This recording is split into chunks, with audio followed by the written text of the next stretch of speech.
Well, good day, and welcome to the 2020 Annual Summit of the Global Trade and Innovation Policy Alliance, or GTIPA. I'm Stephen Ezell, the Vice President of Global Innovation Policy at the Information Technology and Innovation Foundation, and we're delighted to have you with us today.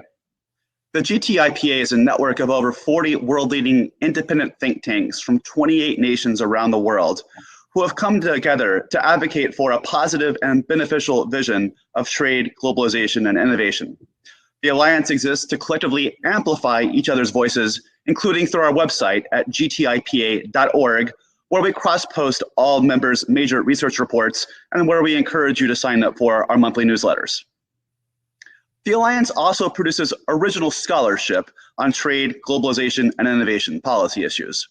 In fact, today, we release 3 new reports that were crowdsourced in production by members of the Alliance. The first, which will be the subject of our second panel today, is a report that documents the impact that COVID-19 has had to 20 GTIPA members, economies, and public health. The report is replete with advice for policymakers on policies for short and long-term public health and economic recovery. The second is a report that features 14 case studies documenting the importance of digital trade, e-commerce, and most importantly, maintaining the WTO e-commerce customs duty moratorium. This report talks about how significant digital trade and e-commerce has been to the growth of the economies of 14 GTIPA nations. And lastly, we release a report from 14 members laying out a comprehensive trade strategy agenda for their nations for the year ahead. These reports, as well as the presentations you'll see today, are available in the Expo section of the Hop-In event platform on the lower left-hand part of your screen. Lastly, the Alliance exists to connect members and the global public with world-leading experts to explore creative solutions to the difficult economic, trade, and innovation challenges facing the international community. And that's our purpose of today's summit, which will feature keynote addresses from Mr. Min-seok Kim of Korea, Dr. Jesus Seade from Mexico, and America's John Cao. Their remarks will, among other aspects, reaffirm the need and the value, particularly in these difficult days, of continuing to embrace a liberal international trade and economic order that, if effectively and well and thoughtfully stewarded, can truly maximize welfare for the world's citizens. Our keynote speakers will also emphasize the vital importance of effective international collaboration in addressing commonly shared global challenges, and look to leave attendees animated and energized to go forth and innovate for the benefit of humankind. We'll have 4 panels today. The first will address how trade and globalization are impacting cities, regions, and states, and provide advice for how policymakers can best position their communities to compete and thrive in an intensely competitive global economy. Our second panel, as I mentioned, will include a discussion of the GTIPA COVID-19 country case studies and how policymakers can best respond to the pandemic. A third panel will share some fascinating newly released original research from GTIPA members on topics including trade sustainability and perspectives to innovation in Latin America. And lastly, we will have a panel examining the state of digital trade in the global economy today and discussing the WTO e-commerce moratorium report. Lastly, a few housekeeping notes. First, you may submit questions to our panelists through the Hop-In chat feature. This is located at the upper right-hand part of your screen for those who'd like to ask questions during presentations today. If possible, we ask that you make it clear which panelist or speaker you're directing your questions to, and we will feed those to our moderators of the sessions today. And we do encourage you to visit that Expo tab, which will include links to the reports we're releasing today. It will also include each of the presentations that you'll see today, as well as other materials from the Alliance. Lastly, I want to thank Yamel Sarkis, our 2020 GTIPA Policy Fellow at ITIF, as well as our events coordinator, Sydney Burton, for their assistance in organizing and producing today's summit. Without whose help, this would not have been possible. I also wish to thank the members of the Alliance, as well as our guest speakers, for spending their valuable time with us today. With that, please allow me to introduce my colleague, ITIF President Dr. Robert Atkinson, who will make a few remarks and then introduce our first keynote speaker, Mr. Min-seok Kim. Thank you for being with us today. Well, great. Thank you, Stephen. It's really an honor for Stephen and I to be the Secretariat of GTIPA. It's a fantastic group of, as Stephen said, over 40 think tanks, and it's really unique in a way that, in most countries, there aren't that many think tanks that focus on trade and innovation and technology policy. And we've been able to assemble this great group, and really from all over the world, all the continents except Antarctica. It's really a wonderful group. And we've been able to share knowledge, share information, including on COVID responses and a set of other things. We also meet annually every year. And our first meeting was in Shanghai. We had another meeting in Milan, our Italian hosts, and last year we met in Mexico City with our Mexican hosts.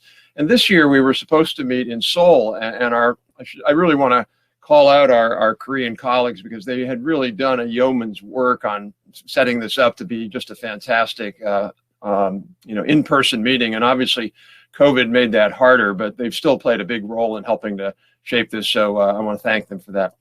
And that's in part a good segue into introducing our first keynote speaker, Min-seok Kim, who is a member of parliament for the National Assembly of the Republic of Korea. He is the chair of the Health and Welfare Committee. He was first elected as an MP in 1996. He also ran for mayor of Seoul, but lost to a formidable candidate who later became a Korean president. He also had a time where he was not in the parliament, and he was president of the Korean Institute of Democracy. He also has a distinguished and varied educational background. He has a JD from Rutgers Law School here in the US, a Master's of Law from Tsinghua University in Beijing, and a Master's of Public Policy from Harvard Kennedy School. So, Mr. Kim, we look forward to hearing your remarks. Thank you for joining us.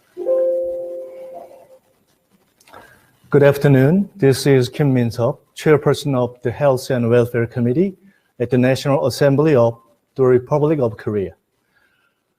It is a great honor for me to deliver a keynote address at this online summit of the GTIPA, a global network of major think tanks. Getting straight to the point, the solution to combating the coronavirus epidemic is to return to essentials. More than 1 million people have died as a result of the coronavirus.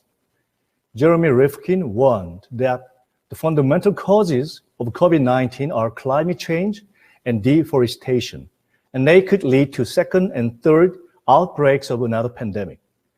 I believe the problem is not the virus itself, but people. If Socrates were alive today, he would say, know thyself. COVID-19 is a crisis that hit all corners of the world at the same time. All outbreaks of contagious diseases in the 20th century occurred locally and regionally. A historical example of a crisis that hit the entire world at the same time is the Great Flood in the Genesis, when God drove all creatures into extinction except for Noah and his family. This is the first time a pandemic has triggered a simultaneous crisis on global real economy. This global economic crisis is of the greatest scale since the Great Depression. The economic crisis resulting from COVID-19 is not one from manufacturing, distribution, or finance. The pandemic has led to a rapid contraction of the face-to-face services industry, including restaurants, movie theaters, performance arts, tourism, and airlines, through social and interstate distancing. Jack Attali anticipated that after the coronavirus, cultural contents on time, life, and death will become popular, along with the emergence of hologram art. People will perform, sing, and paint at home, sharing them on TikTok and other forms of social media. Online home deliveries have surged, and the working hours of essential workers, such as call center and delivery workers, have increased exponentially. Debates on basic income have become more intensified. Constructing a welfare system for the 21st century different from that of the 20th century which was based on wages and labor, has become a challenge for all countries. The reason lies in deepening polarization and a declining number of jobs. The economy of life will become increasingly important among fields like health, sanitation, food, agriculture, arts, and waste management. Health and education will become the most important. The robot industry and online distance learning will grow, giving rise to greater demands for education to build character and personality. Increasing population, urbanization, and globalization have reinforced the interconnectivity among countries, and pandemics similar to COVID-19 may become more regular and frequent, compelling us to live side by side with pandemics. Based on the confirmed cases per 1 million people, Korea is putting up a good fight against the virus. OECD predicted South Korea's economic growth rate for 2020 to be -1%. It is below zero, but it is the highest among OECD countries. What is the reason behind Korea's success in terms of quarantine and economy? From the beginning of the COVID-19 outbreak, the Korean government abided by 3 principles of openness, transparency, and democracy, and adopted the 3T, test, trace, treat strategy. It aimed to identify confirmed cases through widespread active testing, stem the spread of the virus by meticulous contact tracing, and treat the disease in the early infection stage. Bold decisions were made to adopt innovative and practical measures like the drive-through, which enabled minimal contact and swift testing. We implemented social distancing, but did not impose a lockdown that would tighten the economy. We were able to avoid de facto travel bans that were implemented in many countries. We did not close down stores, which enabled us to protect the basic rights of citizens. We had elections in which 30 million people voted without any incidents. But the true driver of success was the voluntary cooperation of citizens. Religious institutions and facilities accessed by many people were designated as high-risk facilities and had to be closed down. The Korean government required the use of medical masks since the early phase of the outbreak, and citizens cooperated voluntarily. All passengers using buses and subway wore masks, and fortunately, there has not been any reports of COVID-19 infections from using public transportation. The people created today's Republic of Korea through fierce independence movement, resistance against massacres by political soldiers, and a transition of power through candlelight demonstrations. The democracy of citizens was what enabled the country to rise from one of the most impoverished nations to become a member of the OECD and enabled the success in our quarantine measure. I have a deep respect for the Korean people and an unwavering belief in the future of democracy. Looking back, Korea's quarantine measures were a success because we went back to basics, such as wearing medical masks, voluntary social distancing, and hand washing. Some say that Koreans wear masks because they value organizations and are used to being monitored. But a recent survey showed that Koreans wore masks because they concerned about others at risk than for their own safety.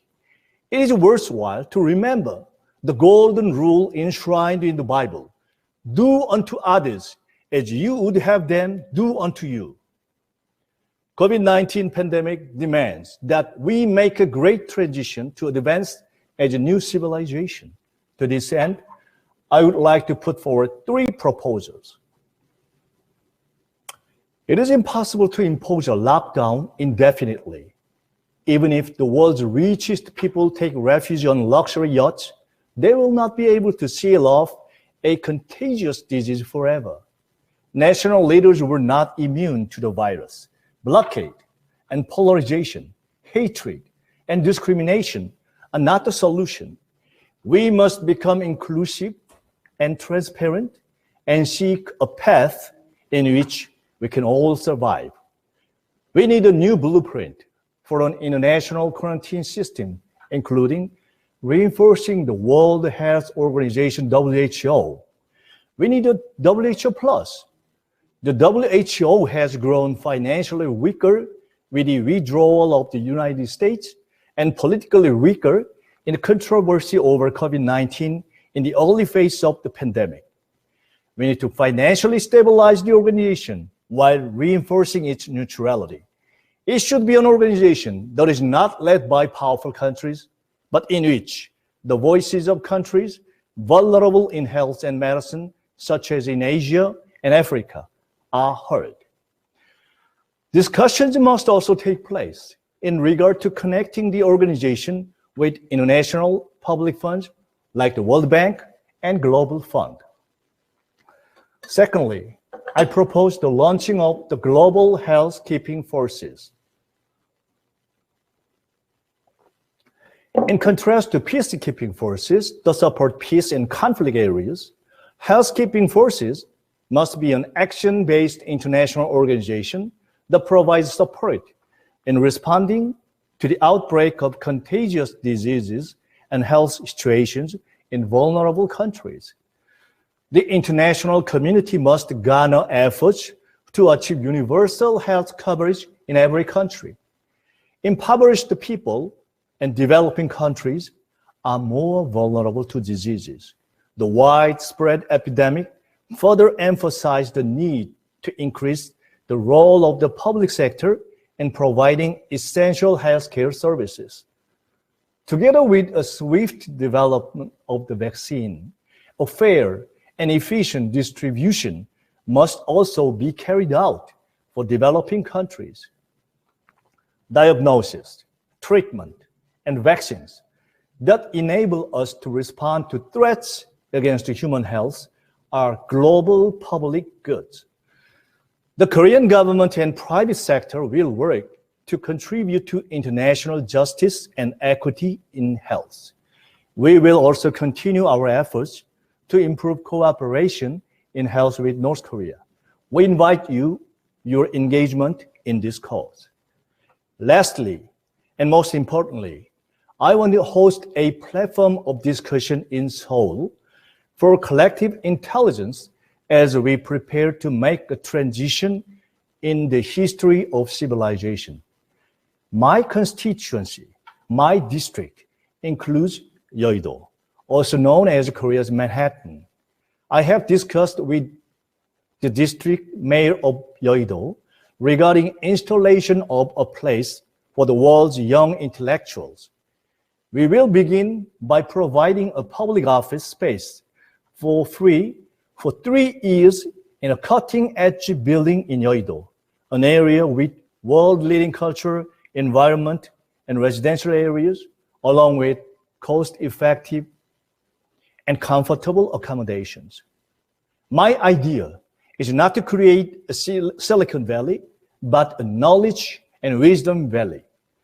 The doors of the office will be open to 30 individuals and institutions working in private, business, public, NGO, and academic institutions in various sectors, including economy, environment, AI, medical care, welfare, digital, culture, startups, lifelong learning, peace, and think tanks. We invite them to study, engage in discussions, enjoy Korean culture, and travel in Korea. We anticipate intense competition. Candidates will be selected through a fair deliberation process by experts acknowledged by Korea and the world like you. The only condition is that they share their ideas and knowledge and disclose their debates to the public. Each participant will be free to do their work, but they will be required to hold, perhaps once a month, regular open discussions on the future of civilization and create a knowledge hub that is to be shared with the world at no cost. Similar to the Club of Rome that was launched in 1968, let us launch the Seoul Campus or Seoul Campus in Seoul in 2021 to study and debate together. I offer my services as the Korean representative that proposed the establishment of the Asia-Pacific Parliamentarian Forum on Global Health 5 years ago and helped to institutionalize it. The coronavirus pandemic has offered a time of reflection for humanity. At this God-sent opportunity, we have searched our souls and gazed up at the sky. The thoughts we have during isolation and introspection and the kind of collective response we adopt will determine our future. As Arnold Toynbee said, historical advancements are the product of responding to challenges. No one knows when the coronavirus pandemic will end, nor how often another COVID-19 will break out in the future. It is inevitable that we adopt a with corona attitude and create a post-corona world. With corona ultimately means living with people, living with nature, and living with the world. The lesson that the Koreans have learned from the COVID-19 crisis is that the best vaccine is living with spirit. This vaccine is the product of horizontal cooperation and multilateralism, of philanthropy and modesty. We must pursue new norms and new civilizations. The etymology of the English term civilization is related to the word citizen. The new civilization that must be created in unison by global citizens is the very world that Noah dreamed of as he opened the door of his ark, surrounded by the world's creatures after his isolation and time of introspection following the Great Flood. Korea's dream is to create a new civilization.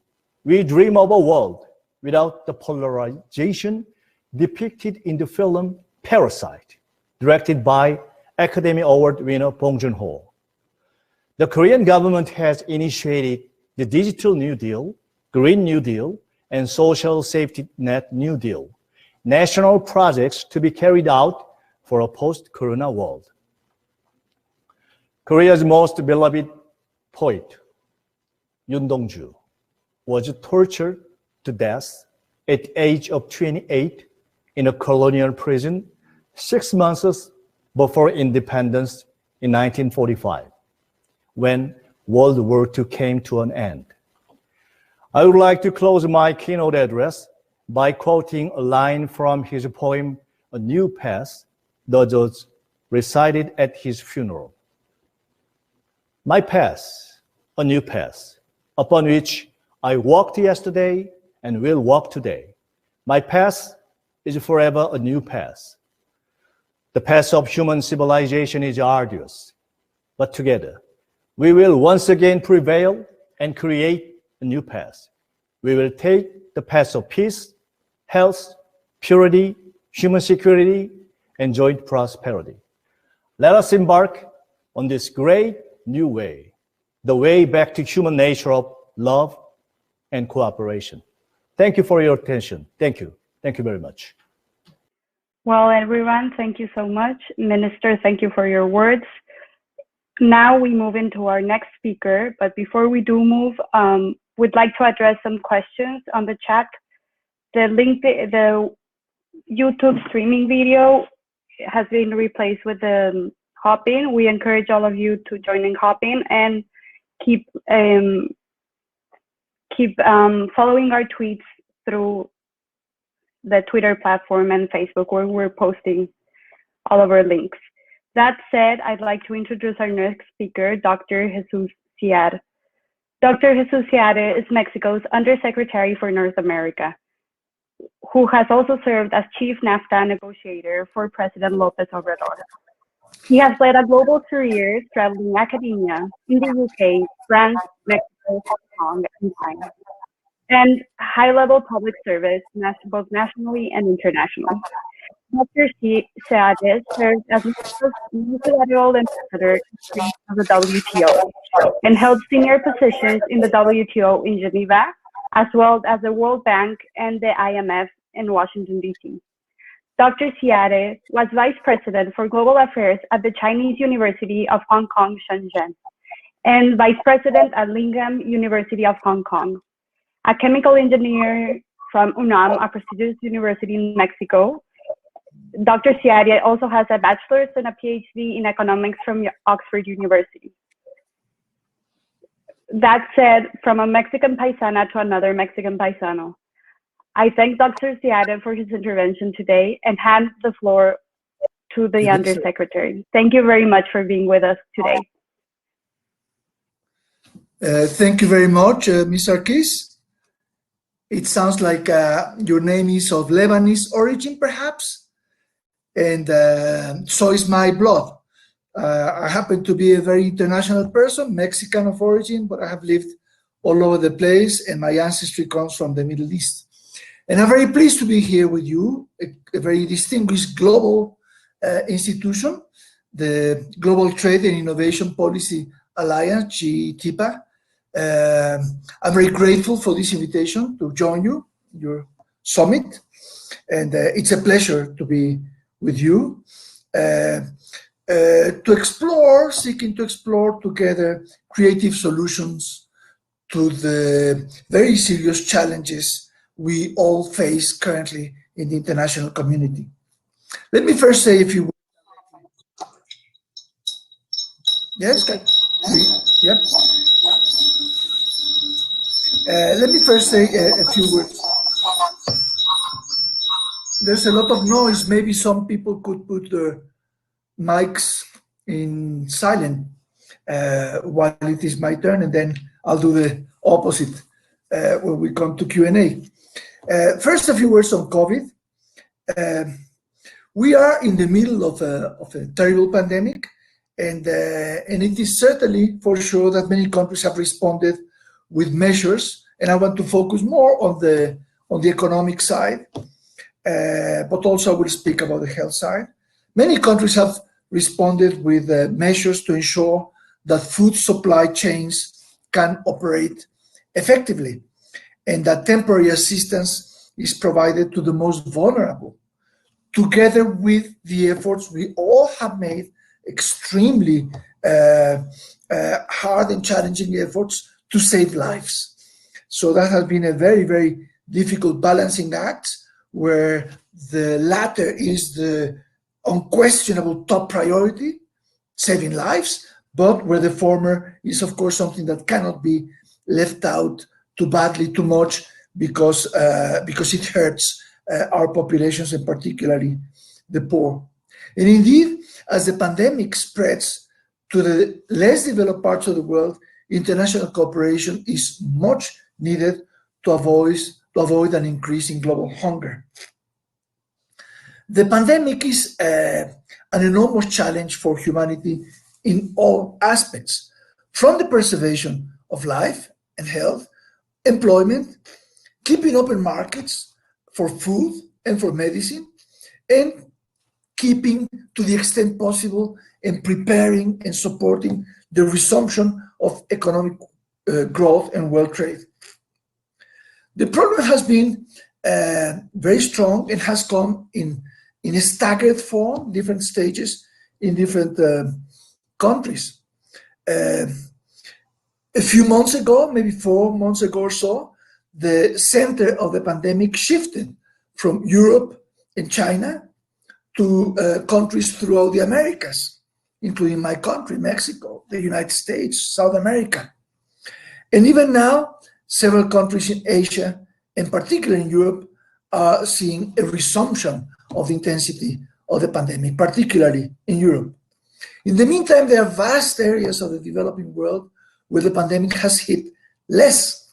For example, in Africa, there are some countries, major countries, South Africa, Nigeria, where the pandemic had a bad peak around June, July, but then seems to have come under a reasonable measure of control. And we very much hope they will not go back like Europe and like many of us towards a second peak. Countries like Kenya have been less fortunate and are now in the middle of a severe second peak, and others like Ethiopia never left the first peak in a serious way, have been in a difficult situation. But all in all, Africa has been less affected than Latin America, for example. And the fear is that as the pandemic continues to advance in the advanced world, it will extend in an uncontainable way towards poorer parts of the world where defenses are systematically less effective, less available. But at the same time, as the pandemic has hit, as I said, there have been enormous challenges on the economic side, on trade, particularly coming from integrated supply chains, but also the second avenue for transmission has been the effect on incomes that has reduced demand in each and every country, and that has affected all producers, but particularly the small and medium enterprises and smaller producers that do not have the mechanisms to fend off the threat of a slowdown in activity. Experts predict at this point a serious fall in trade and in GDP and employment. And let me just give you some figures to illustrate where we are. The IMF estimates right now, they just came out with revised estimates just recently, that global growth is going to fall for the whole of 2020 by around 4.4%, a 4.4% decline globally. That is extremely serious, although slightly less serious than they were expecting it to be in their estimates issued back in June. But that 4.4%, very serious as it is, hides, by being an average, more catastrophic numbers for a number of countries. Advanced economies as a whole are going to fall by 5.8%. Euro area, over 8% decrease, with Germany falling by 6, but France almost 10%, Italy more than 10%, Spain almost 13%. At the same time, the World Bank estimates that global trade will fall this year by over 13%, 13.4%, and with world growth contracting by almost 8% in their estimate. The Federal Reserve estimates that the United States fall in US GDP will be 6.5% and unemployment 9.3%. All of these numbers are far more serious than what we had only just over 10 years ago with a big depression at the end of the first decade of the century and onwards. The implication for annual GDP growth will depend on the magnitude of the shutdowns to face the pandemic. So all of these are really guesstimates depending on the resumption of growth permitted by the health situation. But the challenge is certainly extremely seriously. At the same time, we have areas, in particular China, faring much better than what I just described and giving a glimmer of hope to the global economy. China is now already growing after a bad first half of the year, and it is expected that for the whole of the year, China's growth will be almost 2% growth. But India, the other gigantic developing economy that was growing even faster than China before the pandemic, is expected to contract by more than 10%. Now, not even the bad economic effects of the pandemic are enough to bring us to a situation where every sector suffers. Of course not. There are sectors that advance, and there are sectors whose advance is not only positive in its own right, because it's a pockets of activity in our economies, but which give us a pointer to the direction the world economy could be taking in a more pronounced way as we come out of the pandemic.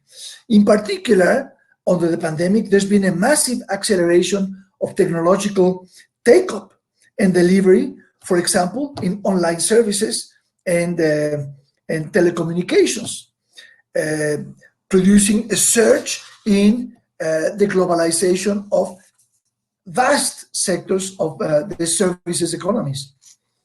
Processes that were once subject to national jurisdictions and not only trade and commerce, but, for example, national security considerations are increasingly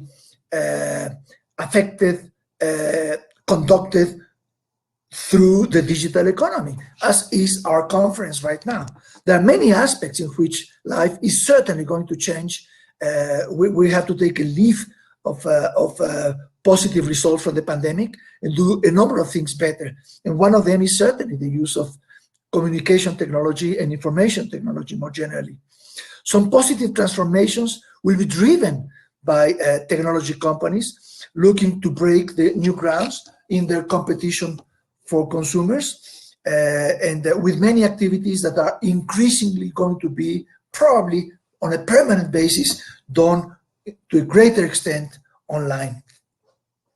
A big negative impact of the COVID pandemic has to be stressed, is already falling, and will definitely be a major area of negative effects on small and medium enterprises. And this happens from both the supply and the demand side for these enterprises. On the supply side, small firms are more exposed to social distancing requirements.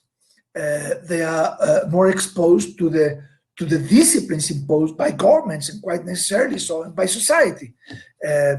They depend more on this human contact in the high street and through our cities and towns. So on the supply side, they are more affected by the requirements on the production side, that they should not do things the way the only way they can do them.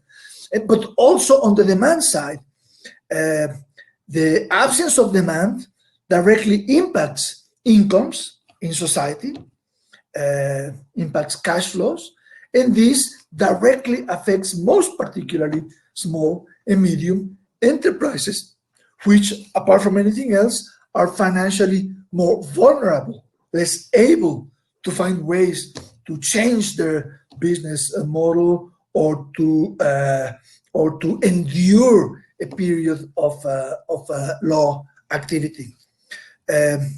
So it is very important for all our countries to make particular efforts to defend and to support SMEs.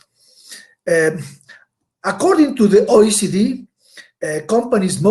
sectors most affected by the crisis are located and will be located in the hospitality sector, lodging and food services, in transportation, manufacturing, wholesale and retail, air transportation, construction, real estate, and indeed professional services. In the retail and food industry, retail outlets, they cannot, to a large extent, most of them, go digital. And this affects from shopping malls to grocery stores. And many of them are not surviving. This is a major disruption from the pandemic on the whole of urban commerce. And that's where we particularly need financial support. But against this, there are very promising areas of resilience and strength. As I mentioned, information technology services, demand for which has boomed as companies try to enable employees to work as we are doing now, to work from the distance, to work from home. The sales of consumer electronics have held up better than expected, supporting international trade in these products.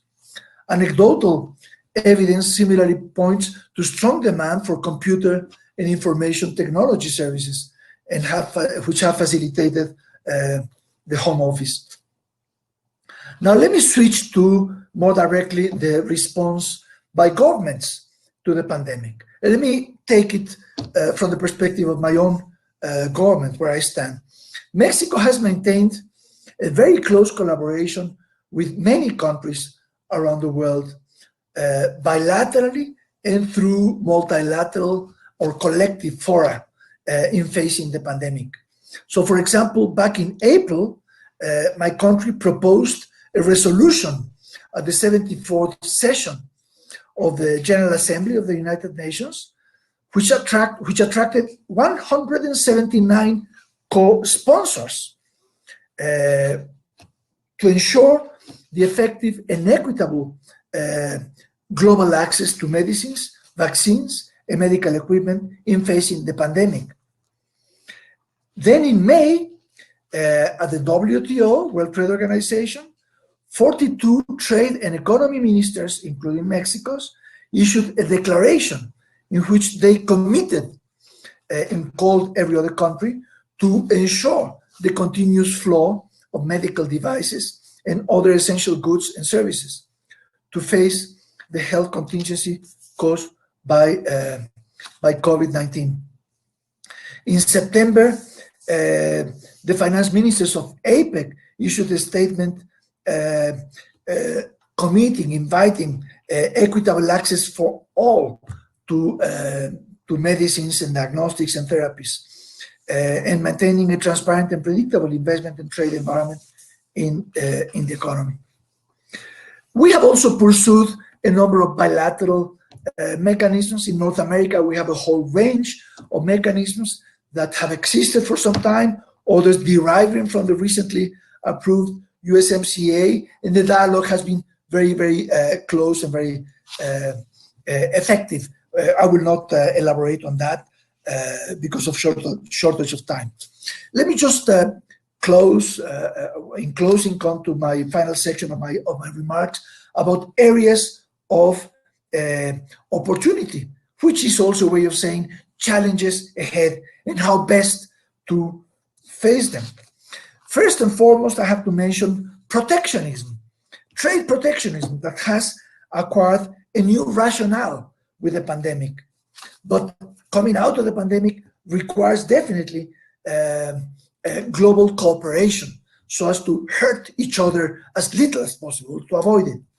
It is important that countries commit to avoiding unjustifiable barriers to trade, both in exports and in imports, especially those that are not subject to collectively agreed rules and procedures, in particular in the WTO.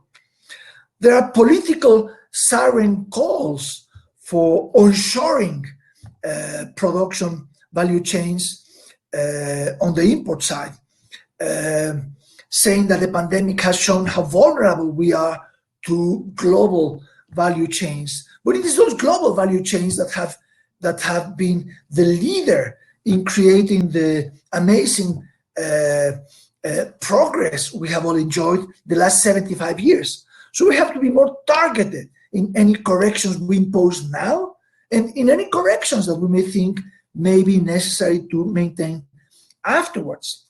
The G20 trade ministers agreed that emergency measures should be targeted, proportionate, transparent, and temporary. And that's quite exactly what we should all be doing. International cooperation and multilateralism are essential and a fundamental element for us to overcome effectively the pandemic, for us to face new instances that may come to us, and for us to ensure that the negative effects are offset to the extent and as fast as possible, and that we continue to have a future of progress. Let me just sum up by mentioning 3 key areas that, in my judgment, governments and industry must work together to face off as well as possible the economic effects of the pandemic, and to come out of it well and progressing together.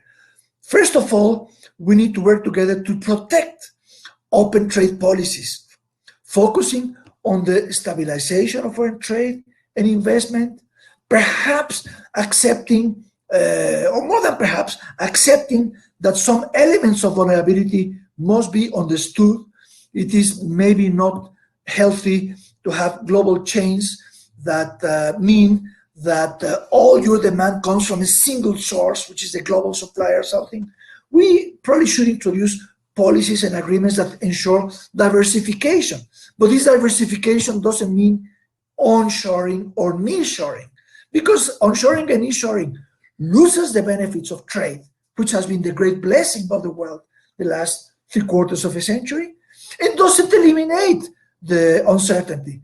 Because if you are the sole producer of something that you essentially need, and that's why you produce it, so as not to have to depend on international trade, well, what happens the day when you have a health, economic, or whatever kind of crisis that hinders your production of that good or sector?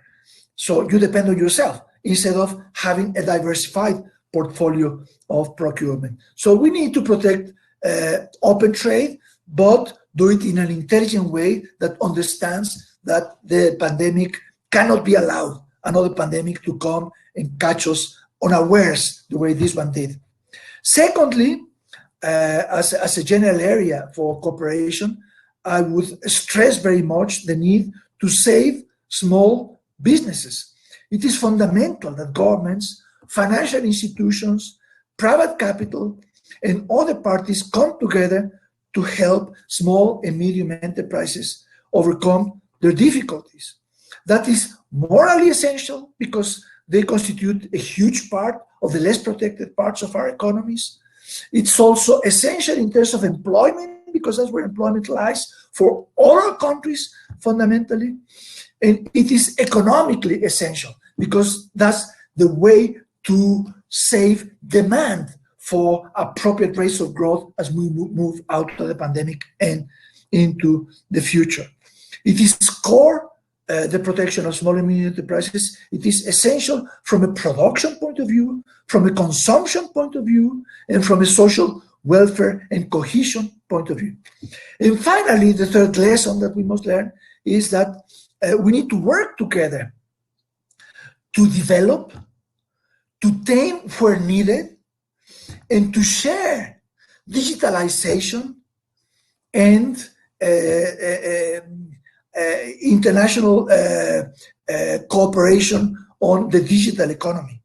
It has played a key role in safeguarding our economies in many sectors, in creating areas, pockets of activity that have not gone down and that has been essential for all our economies. And there's no doubt that this essentiality of the digital economy will only increase as we move further through the pandemic and then out of it. So we better do it in a cooperative way. So those 3 areas I leave as the major systemic homework for all of us, governments and industry, to work together. Fight protectionism, but do it in an intelligent way, save small firms, and cooperate on an open international market on the digital economy. Thank you very much. Well, thank you so much, Dr. Seade, for that wonderful presentation. We really appreciate our keynote speakers from Mexico and Korea, and we do appreciate the forbearance of our audience today as we work very hard to incorporate speakers from all around the world. One thing that was interesting about Dr. Seade's presentation and the work we did in the COVID-19 country case study reports was one finding that in the month of May, fully 2/3 of US GDP production actually occurred from Americans' households. So that means that the nature of where work is performed and occurs in the global economy is going to change dramatically in the years ahead. So our next panel is going to explore the impacts of trade and globalization on cities, states, and communities from throughout the world. And as our moderator on this panel, we're pleased to have Mr. Chris Kane, who is the president of the Center for Global Enterprise, one of the think tanks in our alliance based in New York City. Mercator, the Center for Global Enterprise is a think tank that focuses on helping supporters to understand the evolution of global value chains in the global economy.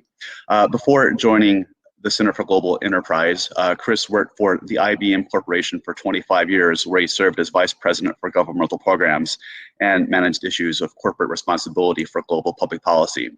Before that, he worked for Coca-Cola, Eaton Corporation, and the Electronic Industries Association. Chris Kane also serves as a senior advisor for technology and public policy at the Center for Strategic and International Studies and as a fellow of the International Academy of Management. He is a guest lecturer at Lafayette College and also at Georgetown University. With that, let me bring Chris into the panel, and he will introduce the panelists we'll have on our trade and globalization panel. Thank you so much. Thank you, Stephen. Can you hear me? Yes, I can. Okay, great. Thank you. Stephen, thank you to you and ITIF for the stewardship and leadership here. We have an interesting panel, and I know we're starting a little bit late, so we'll try to be mindful of everybody's time and be judicious with our own time management. I want to make sure that our panelists have assembled here. As Stephen said, we're going to talk about the future of trade and globalization, but especially how it's approached from the standpoint of state, local, and regional officials.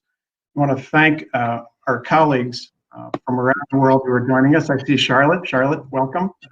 Thank you very much. Able to hook in from Europe. Yes. And I think we're getting the others that are coming in right now. We're expecting 2 more. So let me begin by saying, look, 2020, as we've heard from the speakers and as we've felt personally ourselves over the last 9 to 10 months, has been clearly the year of disruption. Perhaps it's the poster child for disruption. We've had political disruption, environmental disruption, we've had technological disruption, trade disruption even before the pandemic, and of course then the pandemic. And leaders from business, government, nonprofit organizations all around the world have been forced to make decisions about how to not just survive, but in some cases thrive in this year of disruption. And we want to talk during this session. I'm getting some echo here, let me see. Sandra, welcome. Sandra, can you hear me? Yes. Okay, so leaders have been forced across business, government, and the nonprofit sector to make decisions, and to make decisions about how to survive this environment as well as thrive in it. Because as we were just hearing from our 2 keynote speakers, there are tremendous sectors that are doing quite well with this environment that we're in. Disruption poses great threats and great opportunities. And perhaps trade and global integration, as the minister just said in his his keynote before us, trade and global integration have historically been connective tissue that have helped people align their interests, align their community's interests during times of disruption. And this is perhaps no more evident than with supply chains and value chains, and the minister just talked about those as well. So today we have 3 leaders from local and regional communities, and they're going to talk about how they and their communities are dealing with this disruption, where they see opportunities, where they see pain and challenge. And we're going to be thinking about this from economic development and making decisions, how they are making decisions to address it. So we have, if we can get the mayor, Bill Peduto from Pittsburgh, Pennsylvania, into the session, we will go with him first. But in case we do not, then Sandra, I'm going to come to you. Sandra is the president and CEO of the Arizona Commerce Authority. And we also are delighted to have Charlotte Scott, business director from the municipality of Uppsala in Sweden. So we have both a European and a North American perspective here. And it's great to have two women leading the way. I'll put that out there right from the very beginning. You have their bios in your materials, so I am not going to go through their bios because I think you'd far rather hear from them and for us to have a conversation with the limited time we have than reading the bios, but you have them available to you, and I encourage you to look at them. Now, our format's going to be, I'm going to ask each of our panelists to offer 5 to 7 minutes worth of opening remarks. Then I'm going to engage them in a conversation against a couple of questions and topics that we've agreed upon. And then if we have time, we'll take audience Q&A. We would like to do that very much, but then I'm also warning the speakers that at the end of our session, I am going to give them 4 one-word answer questions that they'll confront so that we can move to the next session with a little bit of spontaneity and authenticity. So with that, Sandra, and not seeing Mayor Peduto from Pittsburgh, I'm going to turn to Arizona and over to you. Thank you for being here, and we understand you're dealing with lots of challenges, as we all are, but perhaps you can talk about how you're dealing with it in Arizona. Thanks again. Excellent. Thanks so much, Chris. I appreciate being here. So the Arizona Commerce Authority is the state's leading economic development organization. Our focus has always been to develop a very comprehensive strategy around economic development and the economy. So in 2011, the state legislature and our governor decided that they wanted to bring the private sector into the overall strategy to advance economic development for the state. So we created a new structure at the state level, which is called the Arizona Commerce Authority, and we were able to bring together not only the executive branch, so the governor serves as our chair, but also the legislative branch, academia. We've got our 3 public university presidents who serve on our board, and then we also included the private sector. So the majority of our board members are private sector CEOs in the state of Arizona. And the focus is really to develop a proactive, pro-business governance model that allows the state to come together in a unified way. In 2011, when we started, we were just coming out of the Great Recession. So Arizona was hit particularly hard during the Great Recession, and we lost 300,000 jobs. We brought the private sector in to really develop a very strong, proactive strategy to not only advance our economy, but diversify it. We were heavily focused on growth, construction, housing, and a lot of back office. And so we had a somewhat diversified economy, but we felt that in order to sustain future recessions, we really needed to focus on manufacturing, high-end job growth. And by developing this comprehensive strategy around business attraction, business expansion, and business creation. So really developing a foundation to support and an ecosystem to support not only our small businesses, but early stage technology startups to really begin to focus on this international opportunity, creating a global competitiveness model. So as we went forward and developed this new structure, we were also able to develop a whole new set of tools that were designed to help grow Arizona-based businesses as well as attract new businesses coming into the state. Arizona has seen incredible momentum. Even during the pandemic, our momentum continues to increase.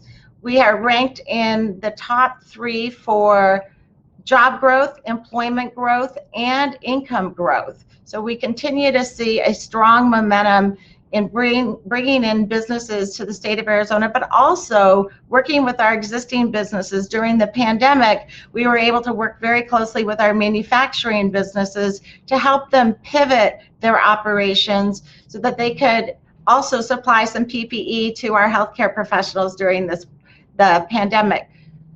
So our entire organization is designed to help businesses, and the governor has been very, very proactive in developing a strong pro-innovation strategy. We were the first state in the country to launch the FinTech Sandbox, which allows FinTech companies to come into Arizona, test their new products without the regulations that they would normally see. In addition to the FinTech Sandbox, we added a PropTech Sandbox to allow PropTech companies to do the same. We were also the first state in the country to deploy 5G technology. The governor has been very, very focused on innovation, and so working very closely not only with our businesses but our universities to establish the right ecosystem to support those businesses. We're also seeing very strong activity and a surge in manufacturing currently. During the pandemic in May, we were able to announce a very significant international project, which was TSMC has made a decision to establish a manufacturing operation in the US. Arizona was very fortunate to win that project, and we continue to work with them to advance their project here in Arizona. So manufacturing, the supply chain, critically important to us. Global trade, we've got 3 offices in Mexico. We have a very, very strong relationship with Mexico as a whole, but specifically in Sonora, which is our sister state. We've developed this relationship over decades. Our governors have enjoyed a very strong relationship in not only helping the economies, but also they've developed a strong personal relationship. Our teams work very, very closely together, and we were able to attract Lucid Motors, which is an EV manufacturing operation in Arizona, by working together with our sister state in Sonora, sharing best practices, bringing in our supply chains from both states to enhance our competitiveness globally. So we do quite a bit of recruiting, as well as working together with our state in Sonora. We've actually developed a very strong, proactive joint marketing strategy to develop a competitive strategy, so that as we're competing globally for companies, we're able to access both companies and suppliers in both markets. We also have an office in Israel. We've got a very strong connection to Israel. Our economies are very, very similar. We have the same level of makeup, the same technology industries that we're both trying to continue to develop. So we've got a number of relationships globally. We work very, very closely with the U.S. Department of Commerce, Select USA, as well as NIST and a whole host of other federal agencies to help support our mission. Great, thank you very much, Sandra. I appreciate that. Arizona is doing a lot, and you're not reacting, you're initiating. So you're to be commended greatly for that. And that's the imperative that's confronting all executives, whether they're in the public sector or the private sector today. There are 2 overriding imperatives that are confronting all executives who have to make decisions about their communities and their stakeholders and shareholders, right? One is to stabilize during this tremendous period of disruption, and the other one is to retool for the future. And we'll talk a little bit more about that after the opening remarks are done. Mayor Peduto, welcome. We're glad you're able to make it and to hear us now, and we can see you. I'm going to come to you I've already said to the audience that I'm not going to go through people's bios because we want more time for conversation and for questions among us and with the audience than just going through the bios. Everybody has your bio. They've already, I hope, have already looked at it. I do want to say that if there's any city that I can think of who's been able to consistently transform itself throughout the ages of the agricultural era, the industrial era, and now the information age, and especially focusing on education and health sectors, and manufacturing, Pittsburgh has to be right up there as the example that other people chase. So Mayor Peduto, I'm sure you're very proud to be the mayor of a city that's shown its resilience across so many different decades, and welcome. Please, you've got 5 to 7 minutes to tell us all the great things about Pittsburgh and some of the things that you're confronting and having to deal with given this 2020 year of disruption we're all facing. Pittsburgh has had a history of having to be resilient. You know, back in the early Revolutionary War days, this was the Western frontier as far as the New World went. We were at the forks of the Allegheny and the Monongahela. The Ohio Territory was still considered, you know, the wild lands of the United States. We are where Meriwether Post put in his boat for his journey across the country with his buddy Lewis. And in that process, a new idea came, the idea from sea to shining sea. And they looked over their shoulder and they said, who will build it? And it was Pittsburgh. You know, we've always been known for our resources, and it was the iron and the glass that was being built in Pittsburgh that helped to build the middle part of America. And soon that would lead to steel and aluminum. And by the time that we got to the second industrial revolution, when electricity was fueling industry, Pittsburgh had become a global leader in the production and the innovation of manufacturing. It got to the point where during World War II, our region produced more steel than Germany and Japan combined. And we became heavily reliant upon that industry.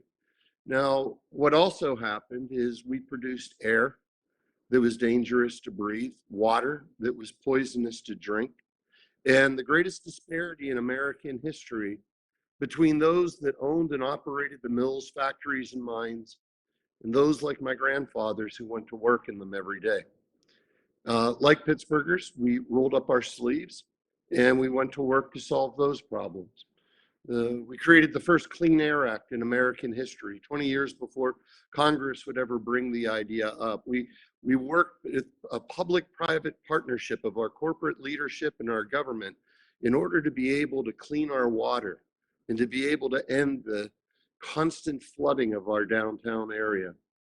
And we organized labor unions and created the modern labor movement, and allowing those workers to have rights that they didn't have before and to be able to join the middle class in the process.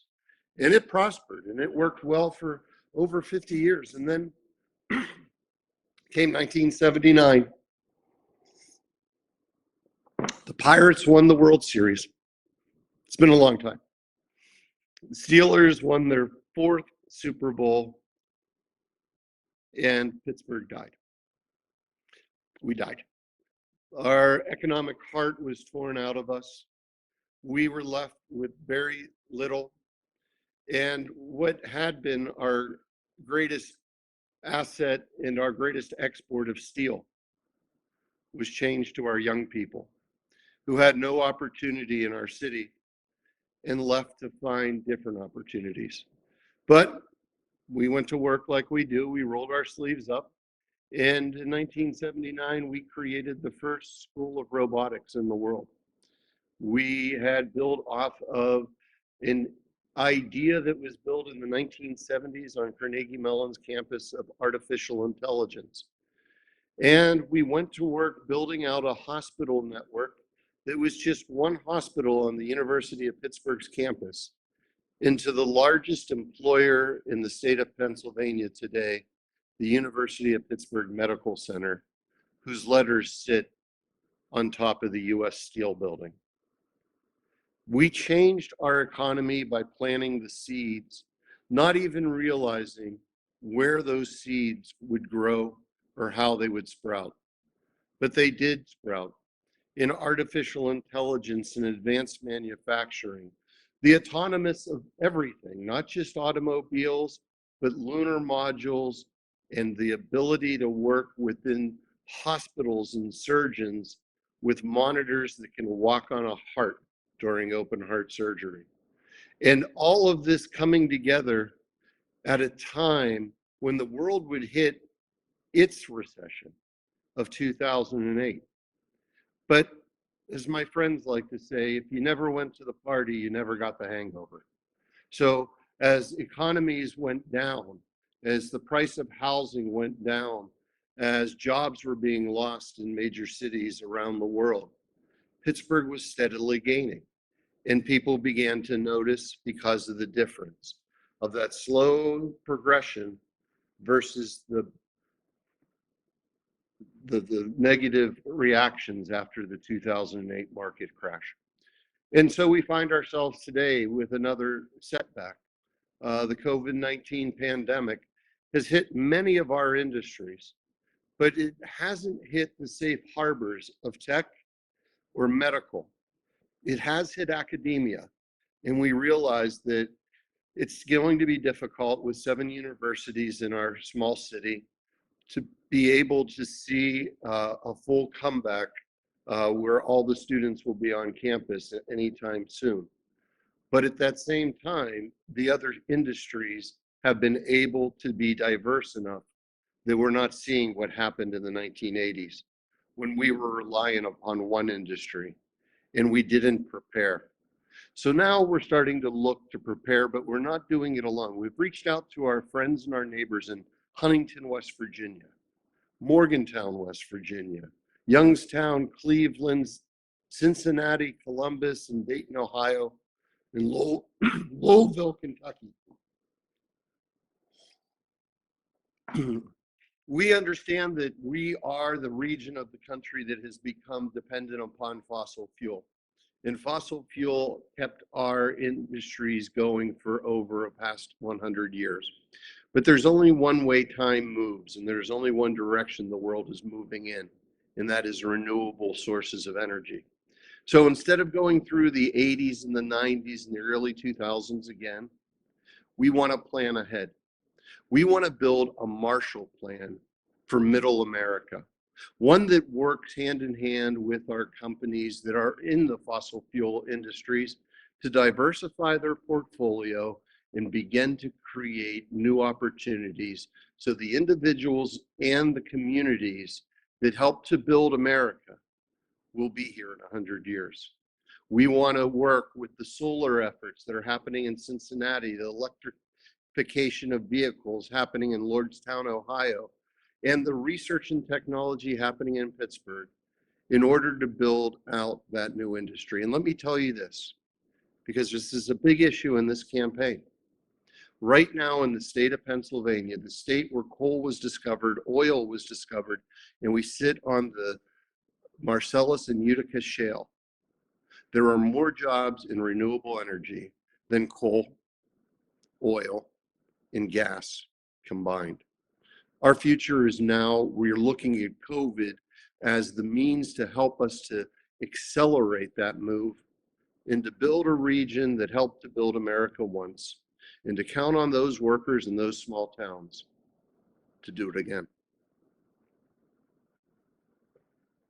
Great, thank you very much. I think you just supported with tremendous facts my assertion at the beginning, which was Pittsburgh is a transformation model. You know, you're all speaking to about 80 individuals from around the world who are part of the Global Trade and Innovation Policy Alliance. And the comments that you all have made, and Charlotte, it's your turn now to talk about it from Sweden's perspective, really point to the premium that one gets, a leader gets, whether it's a public sector leader or a private sector leader, from making a commitment to innovation and creating new models for execution. And Charlotte, Sweden has a global reputation for having figured out an appropriately balanced social contract with an appropriately balanced economic contract.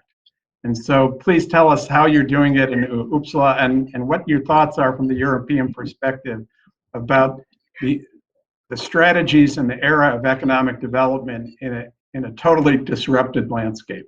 Thanks very much for being here. We appreciate it. Thank you very much. I could start by saying that Uppsala is a city with one of the strongest growth rates in Northern Europe the last 20 years. And it's a city who is in the capital region, who is very, very expensive. And we also have a high rate of population growth. Just today, we are 235 residents. We also have the largest rural municipality in Sweden. Uppsala is currently the fourth largest city in Sweden, as I told you, with a population of about 235 inhabitants. Uppsala is growing very, very rapidly, and its labor market is very expensive. We have more than 22,000 companies right now, and we also have a lot of cutting-edge skills and expertise in our high-tech companies, for example, both in tech and life science. And there is an exciting cluster in the creative and knowledge-intensive industries. And I would also like to share that we have a very special connection between the private sector and the higher education. We have a well-educated labor force in a highly dynamic and responsive region here in Uppsala.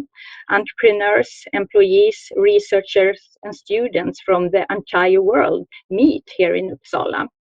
And the labor market is expected to increase by 2,000 positions every year, and has done that the last 10 years. We also have a long range of plans to build about 3,000 new housing units each year from now and until year 2050. And the construction is intended to make Uppsala into a dynamic, exciting, and secure and diverse city in the middle of Sweden. My next page I should have shared with you is named Globally Connected. We are in the capital area. We are about 38 minutes with train from the capital in Sweden. So that means we have a lot of workforces that works and live both in Stockholm, the capital, and Uppsala. And that's very good for us. Up north in Europe, almost 69% of the area in Sweden are covered in forest. So sometimes we wonder by ourselves, how can we be so good as we are? This year, report from the UN Intellectual Property Organization, WIPO, places Sweden in second place among the most innovative countries in Sweden. And we think that is fantastic for a small country like Sweden. And on the first place were Switzerland, which is a country we sometimes get together with. Investment areas are mostly ICT, clean tech, life science, and advanced materials. And if we look at advanced materials, we are growing very fast and heavily, with connection including, for example, nanomaterials and solar cells. And we think that's very good, connecting to our sustainability goals too. Life science are one of the most important export areas, with companies as Cytiva, Thermo Fisher, Galderma, and Fresenius Kabi, with about 6,000 employees in our city, and a multiplier effect of 4 in number of employees. So that means that over 24,000 people living in Uppsala are depending on the life science sector.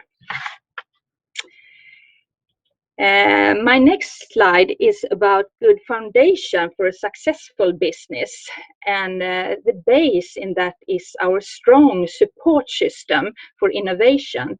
It's called STANS in Swedish, and that means the foundation for collaboration between the universities. We have 2 here in Uppsala, and the business and the society. And we have worked together in the foundation since 1984. So that means we have a lot of experience. We have also gone through a lot of crises together. So that means when COVID and the pandemic hit us, and it hit us hard, we had all the networks and we had all the platforms to work together. And that has been very, very good for us in this crucial situation. If we look at the region, everything must go hand in hand with our sustainability goals, such as Agenda 2030. At the same time, the fourth industrial revolution is moving very quick, even closer. And that means that all our industries' boundaries are blurred and areas of innovation are intertwined to solve today's and tomorrow's problems. And that's something we really have had to manage during this pandemic. The economic recovery after the financial crisis in 2008 has mainly been driven by knowledge-intensive cities and regions with leading academic institutions, innovation-intense activities, and a rich cultural life. And these are places where talents and capital want to live, work, and spend their money. Many people argue that cities and regions rather than countries compete for talents, innovation, and capital. And we think that is true. And we also think that's one of the parts why Uppsala is doing great. And we think that whoever attracts, develops, and retains talent and innovative activities will be the winner in the future. And this is what we in Uppsala focus on as a municipality and in the foundation stance, together with our local businesses and our 2 universities. Our goals for 2050 are 70,000 new jobs. And we think the jobs will come in new business sectors or in defined business sectors, and very much will depend on how innovative we are today and for the future. We also think it's very important to see how can we manage the sustainable goals compared to everything we want to build and everything we want to have in our lives. I think I stop there, and many thanks for the opportunity to participate here today. So I say thanks from Uppsala. Thank you, Charlotte. Well, I want to share one of the things that you all three talked about is the need to collaborate, right? Obviously with stakeholders in your community, with businesses, with other municipalities. Mayor Peduto, you talked extensively about your outreach to regional communities and governments. I want to show a little bit about how CEOs and leaders of global supply chains are prioritizing their investments right now. And I'm going to share a slide with you if I can, because I think it's important for all three of you as public leaders who are trying to one, assemble and then to leverage forward investment from private sector as well as public sector about how to move forward in a thriving way, not just a surviving way. And so our organization and Bain Consulting conducted a survey, a worldwide survey of supply chain leaders. We asked the question, how were they prioritizing their investments given this pandemic? And in order to give them the ability to answer that, of course, they need to make some judgments about how long they think this current environment is going to last. So we asked the question, how long do you expect until your supply chain reaches a new normal after COVID-19 pandemic? Short term, meaning between now and 6 months, or 6 months and beyond. So they were asked to answer, are you making investments based upon your belief that your supply chain will reset itself and become a new normal within the next 6 months or beyond that? The striking response was that for those executives expecting a rapid recovery, their supply chain investment objectives over the next 3 years, their number one objective was to reduce the cost of their supply chain. Now that's not new. That's what all supply chain leaders do. They always squeeze cost. Their second answer was flexibility. to create dexterity and flexibility as much as possible.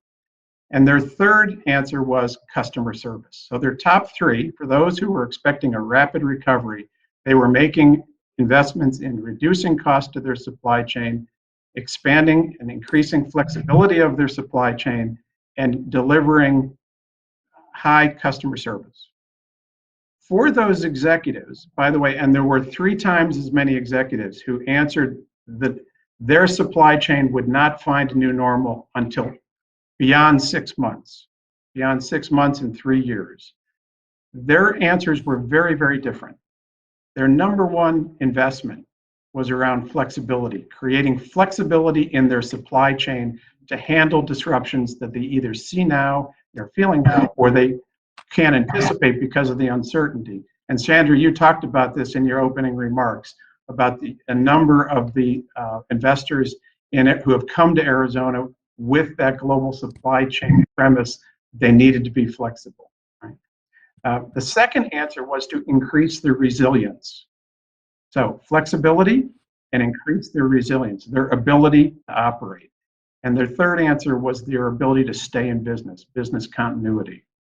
Now, if I were able to show you this slide, the fascinating part is that the people who answered that they expect a rapid recovery are not investing in resilience. They're only investing in reduced cost, flexibility, and customer service. Resilience is way down on the list. Yet those people who expect the recovery to be a longer recovery are investing in flexibility, resilience, business continuity, and reduced cost is way down the list. So it's almost an inversion of how executives have made decisions in supply chains over the years. If you expect an uncertain environment for a long period of time, you're not worried about cost. You're worrying about flexibility, resilience, and business continuity. So my question to you all is, what are you hearing from the executives and the business leaders you are working with? What are the investment decisions that they're telling you about that is governing their both commitment to your community, but their commitment to their future success? And maybe, Mayor Peduto, maybe we could start with you.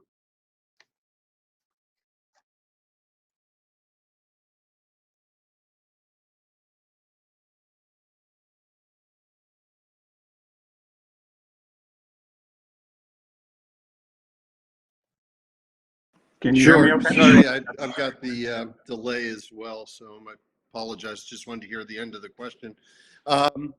Our ability at a local government is very limited. Unlike national organizations or even state organizations, when we're looking at a supply chain, we're dealing with a micro system as compared to the other levels of government.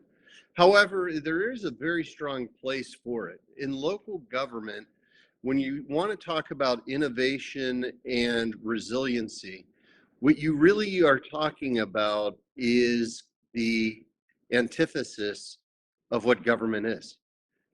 Government is risk adverse. We play it safe. We don't take the risks. We don't do what entrepreneurs do or what companies are sometimes looking for. We end up playing towards the odds. And what it requires is letting go of the reins a little bit and being able to work with companies that may be able to provide something that is not necessarily within your economic development plan. Case in point, 2015, Uber was looking to set up its global headquarters for autonomous vehicles. The cities that were being looked at, the ones you'd imagine, Boston, San Francisco, Phoenix, and Pittsburgh. And the reason they ended up choosing Pittsburgh was really 2 reasons. Number one, Carnegie Mellon and the partnership that institution had already had as a leader in the field. And number 2, a city government that was willing to open up our streets as an urban laboratory to allow a company to work with us, provide us information back to help to make not only transportation more safe, but actually learn from some of their data to make our streets more safe for anybody in a car, anybody who's walking, and anyone who's biking. It's not a direct supply chain effect, but that industry since 2015 has now invested $4 billion into our local economy and has built out its own supply chain of the technology around the cars that is needed in order to be able to do sensor technology and the research and the development and the manufacturing that is all around just one sector of an industry. Sometimes the way that government on a local level can help to build, and I look at this as a post-COVID global phenomenon where we're going to see supply chains become more nationalistic because of the inability to get to the materials on a global basis during the pandemic and limited resources of production, that we'll see more industries looking for the products or starting to develop the products in regions and in interconnected spaces. And cities need to be open to that and work with those industries if they want to call them home. Great. Yeah. It was a tremendous announcement for you with Uber for Pittsburgh. And it's an example of you have to take a first step, right? Yeah. If you don't take a first step, there's no second.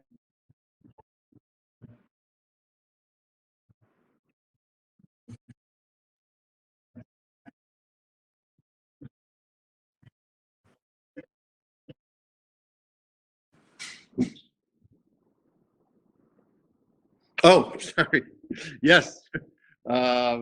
With Uber, that was only the beginning though. And what made it a little bit easier, Carnegie Mellon was already on our streets with autonomous vehicles for a decade before Uber came to Pittsburgh.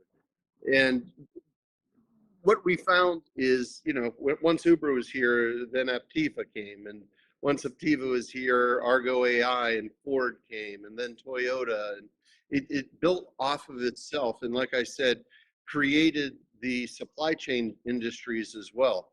The autonomous research and other companies that build off of that industry. And now we have nearly 5,000 people employed in the period of 5 years in a city that hasn't seen employment numbers like that since its days of steel.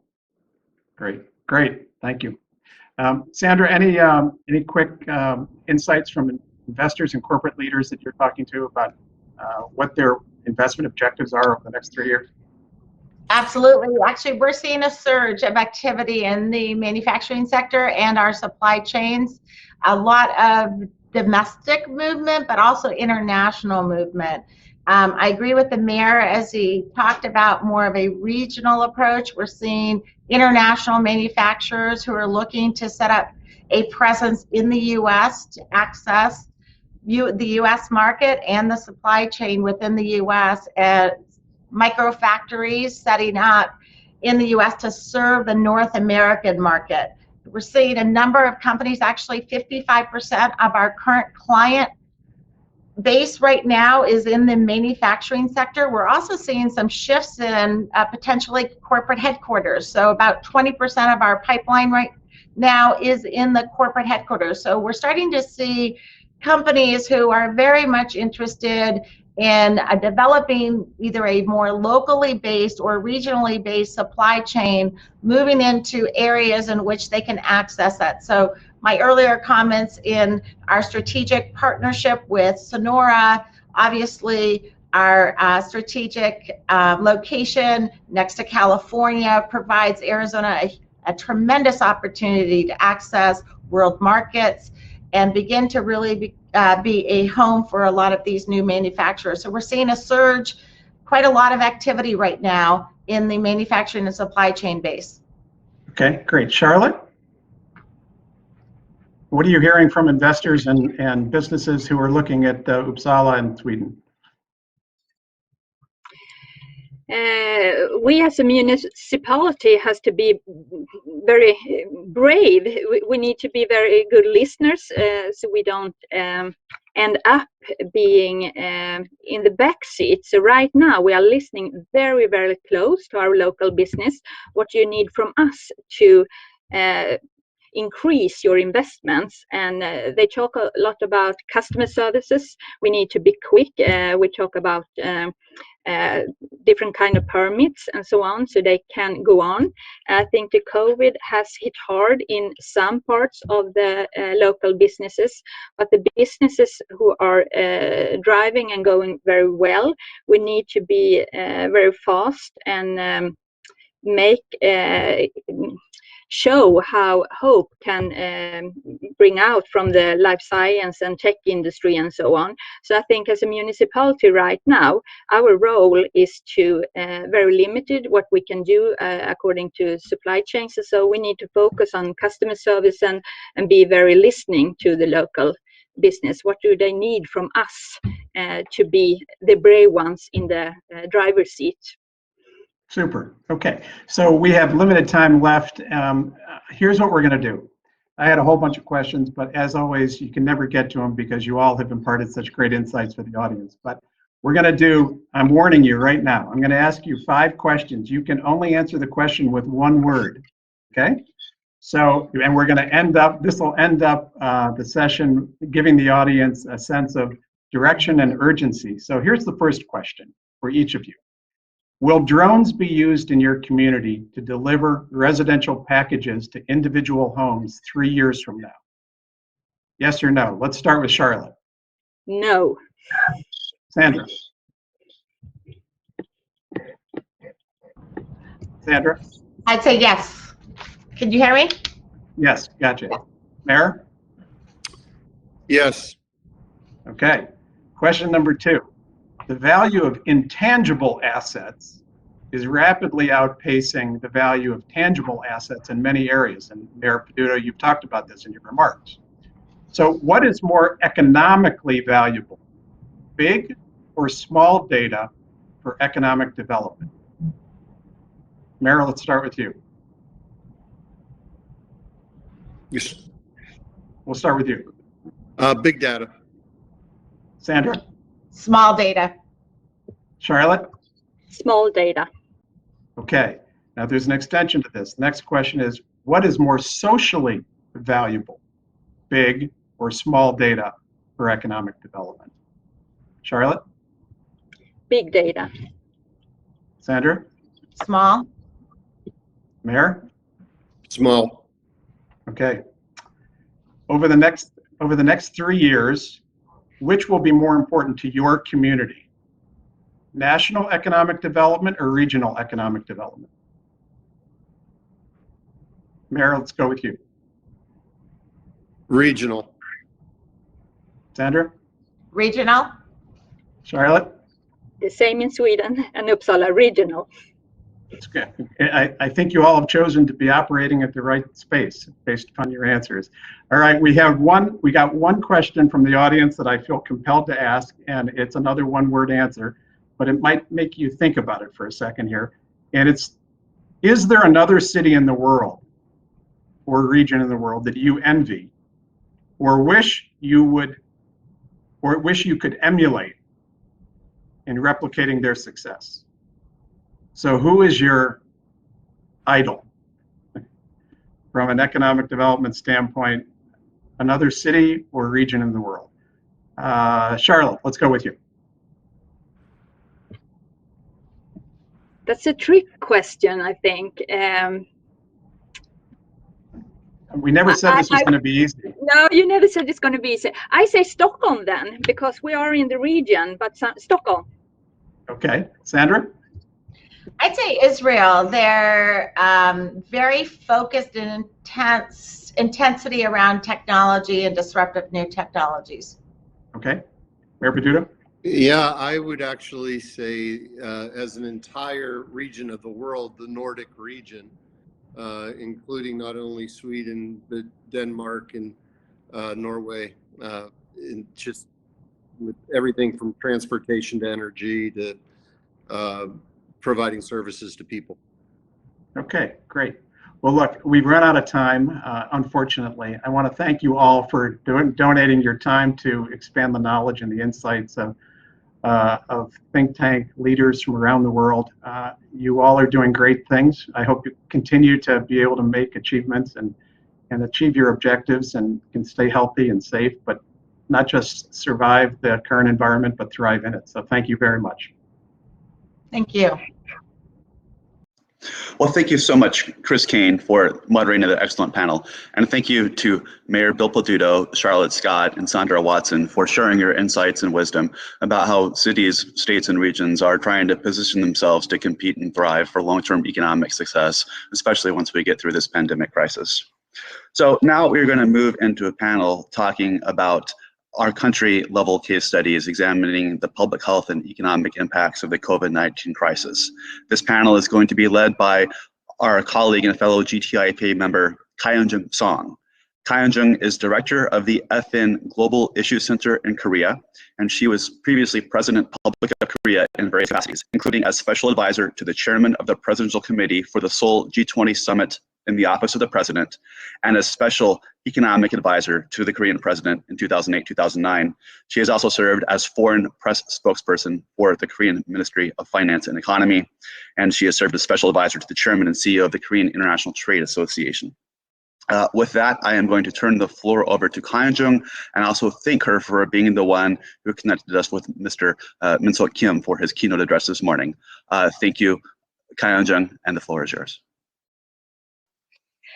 Okay, good morning, good afternoon, good evening from Seoul, Korea, whichever time zone you are in. Welcome to the COVID-19 session. COVID-19 is dictating our life, our daily life, and the global economy, really. And no country is exception to it. It's such a gloomy situation in some countries, especially in Europe and the United States. So I wanted to brighten up my day and yours.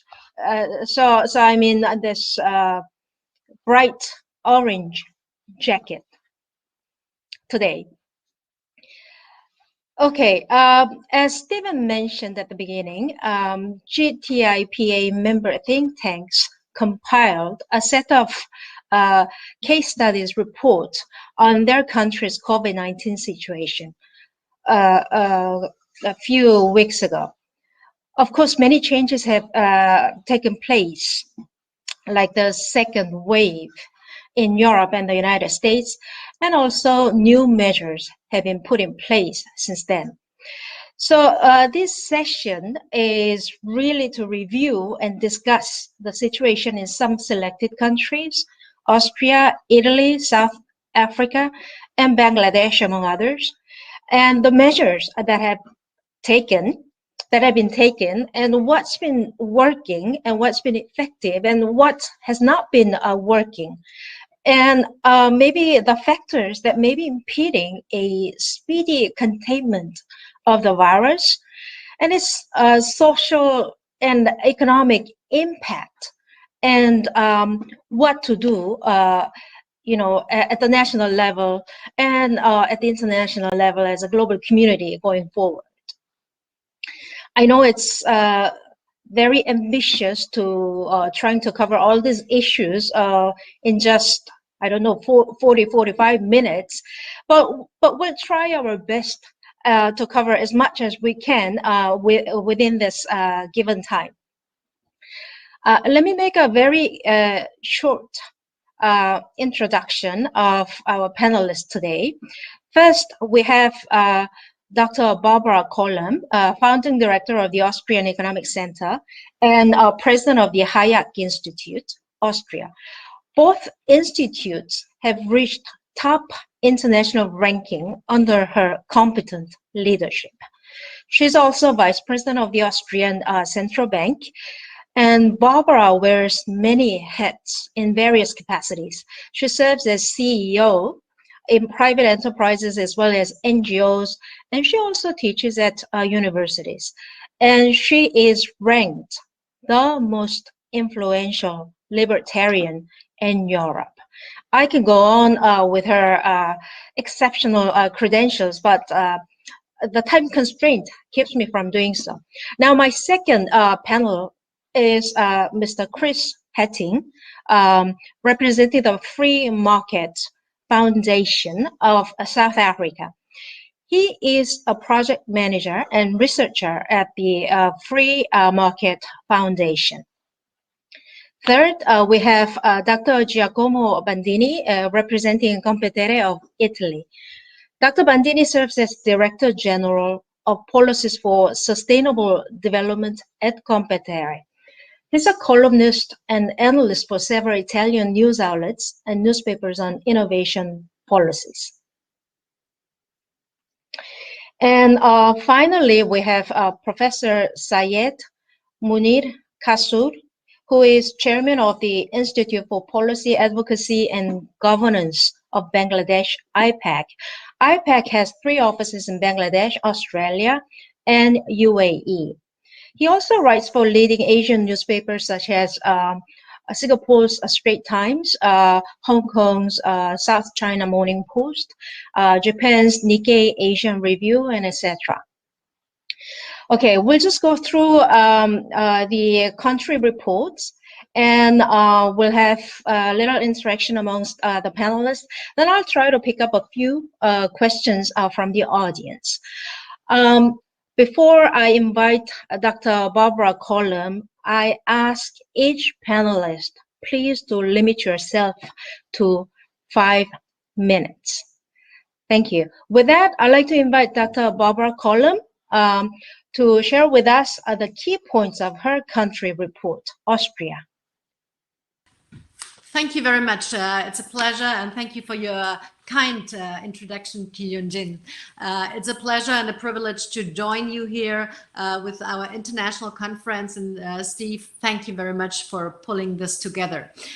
Without further ado, I simply jump over to some numbers from Austria. I do have a presentation that can be downloaded, or actually that is available, and that Sydney will provide to everybody of you. But I think we have heard plenty of numbers already, and data flows of how the lack of growth kicked in all across the world. So I spare you from that, because I have also 2 models that we at the central bank have discussed with a second wave of COVID that we have actually now seen. When we calculated those flows, we did not think that it would happen, but it obviously is the case now.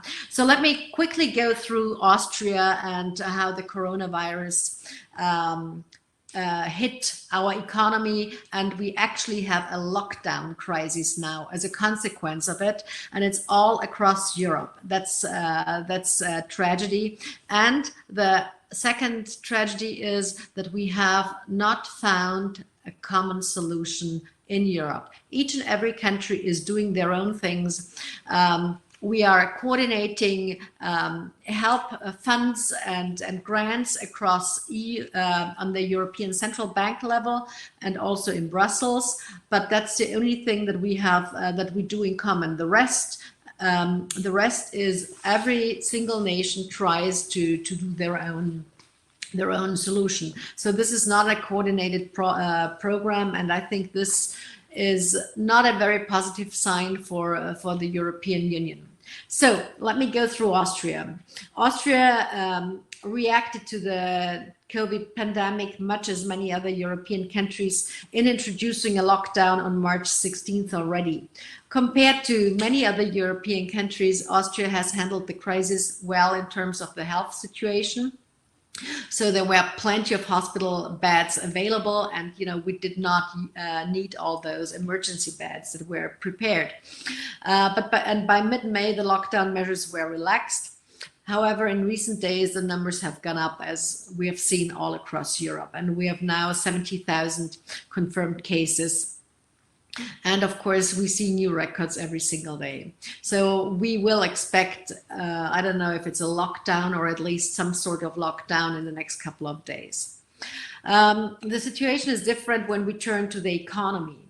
Unemployment has remained within the norm the norm in the rest of the world. We used to have an unemployment rate less than 4% in Austria. Right now we are between 5 and 6%. However, GDP has fallen by -7%, so we're now at -7%.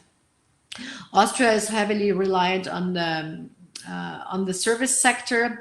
It's 70% of the GDP, and it was affected heavily by measures intended to prevent the spread of the pandemic. Tourism, of course, has suffered too. Household consumption fell by 15.4% in Q2 and has, of course, and will be reduced if we have another shutdown. Fixed asset investment contracted by 11.2% in Q2. Surveys indicate increased economic uncertainty among the population. Production of goods in gastronomy and hospitality are estimated to record the worst losses at over 7.76 and or 7.2 billion respectively. The automobile sector has also been heavily affected due to its ties to the German car market, as we all know. So concerning supply chains, Austria's situation is very mixed. On the one hand, a third of companies surveyed by the Austrian Chamber of Commerce in April stated that they had at least one supplier whose failure would lead to a complete shutdown of their operations, and 35% of such suppliers were located abroad. On the other hand, on average, production could continue for 1 month before a shutdown occurred due to loss of suppliers. So this is probably interesting for the last panel as well. Government responses included the so-called Kurzarbeit, which is a special form of labor support where people only work short time. Emergency funds, tax deferrals, and hardship funds, targeting self-employed and also small businesses. The Kurzarbeit scheme was extended from March 31st until the entire period, and it's still operational. Long-term thinking is needed, as I would say.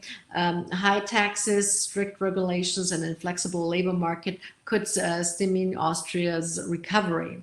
So the Austrian Economic Center, with a handful of other economists from Austria, but also leading economists from Switzerland and Germany, we have prepared a documentation that we have already handed also to our government with drastic measures in terms of for the economy, which include total tax cuts for corporates, then special economic zones to restart the economy, and many other measures that are very pro-market, very pro-enterprise, and pro-business, and also innovation hubs that are at center stage in this case.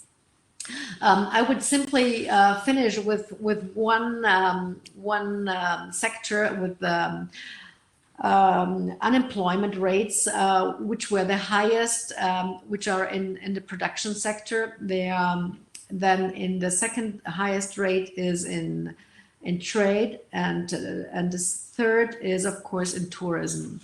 And as you can see, with all the lockdowns, the long-term consequences of this lockdown crisis will be tremendous and will affect our tourism industry, which we rely on in Austria. And the winter season is in front. We had snow 2 days ago in Innsbruck already, but there won't be any tourism. And if you see those consequences, then I think we will have to look at recovery programs that will definitely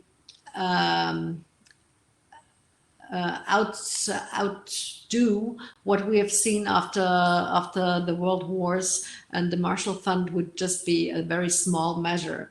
And just to give you two numbers, both the ECB and the EU have set up 750 billion into and will push this money into the markets. Question is, will it reach the right people? And with this question, I just hand it over to the next speaker. This was the situation in Austria. Thank you.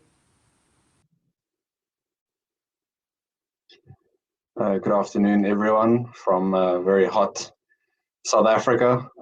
Thank you very much for the opportunity to participate in the virtual summit, and good afternoon to my fellow panelists as well. I'll jump straight in. I would say Africa, broadly speaking, has been spared the effects of COVID-19. Interestingly enough, one would think with Africa's history, with disasters and pandemics and that sort of thing, you would expect that things would have gone a lot worse, but comparatively Africa seems to be doing okay, at least in terms of the number of infections and deaths. The reason for this is not clear, or multiple reasons, so this might be figured out in the next few months and years as we go forward. Focusing on South Africa specifically, in early 2020, all three of the major international credit rating agencies, that is Moody's, Fitch, and Standard & Poor's, they all downgraded South Africa's international credit rating to junk status. So even before the pandemic, South Africa's public finances were not in a good space at all. We were coming in a very precarious and fragile state, as it were. The country's debt to GDP ratio is steadily increasing. At the moment, it looks like we will hit 88% by 2024. And accompanied with that, we get a consistently declining tax revenue. Out of a population of about 50 million, it is projected at the moment that only 3 million South Africans pay 90% of all taxes, and that is simply not sustainable. Before the pandemic, more than 10 million people were unemployed. South Africa has regular power cuts, commonly referred to as load shedding, because of an aging electricity infrastructure. We have a state-owned energy supplier called Eskom, and it's been racked by problems for the last few years. Generally, crumbling infrastructure is also a problem, as well as public healthcare problems. On South Africa's COVID-19 response specifically, the government chose the hard lockdown path. The hard lockdown was implemented on the 27th of March of this year. Amongst the regulations and limitations and restrictions, we had a ban on e-commerce, a ban on the sale of alcohol and cigarettes, which of course ensured a massive growth of illicit markets and lower tax revenues. There was also a curfew put in place, which is still in place. It has fluctuated in terms of times and that sort of thing the last few months. The lockdown has also been applied differently in different areas of South Africa and also of the cities, differently in urban areas versus more semi-urban and rural areas. The worst economic effects have been felt on restaurants and the tourism and hospitality industry, which has always been a strength of South Africa. In terms of cases in South Africa, as of 28 October, South Africa had 720,000 cases. Of those, we had 649,000 recoveries, and then 19,111 deaths. There is research emerging now that the hard lockdown might not have been the most effective tool to slow the spread of COVID-19, because many parts of South African cities, people are very closely packed together. Lockdown simply would have ensured that they didn't travel to other areas, but that they had to be restricted to those areas where they live amongst each other. For people in the suburbs who could continue working from home with Wi-Fi and that sort of thing, it might have been okay. They could have stayed at home and had food delivered when possible, that sort of thing. But for many other South Africans, the majority of whom are African, they live in areas where they're more closely packed together. The lockdown has definitely exacerbated the country's unemployment crisis. As I said, we had more than 10 million people out of a population of 50 million unemployed heading into 2020. And the latest stat is that between 2009 and 2019, South Africa created 2.4 million jobs. Early indications are that in the past 4 months, up to and including September, we have lost as many as 2.8 million jobs. If you look at the expanded definition of unemployment, South Africa's unemployment rate is currently at 42% and very probably climbing. A few more highlights, or shall I say lowlights, of the lockdown. Police brutality and rule of law concerns. The number of instances of police brutality increased. One very infamous example is of Mr. Collins Khoza, who was allegedly assaulted by South African National Defence Force members while he was consuming alcohol on his property with his friends. He was assaulted there, unfortunately. According to an Institute of Race Relations report, 50 people died in police custody or as a result of police action in the first 6 weeks of the lockdown. The lockdown has, of course, disproportionately affected people who live in more informal and rural areas. And then a rule of law point, the National Coronavirus Command Council was established.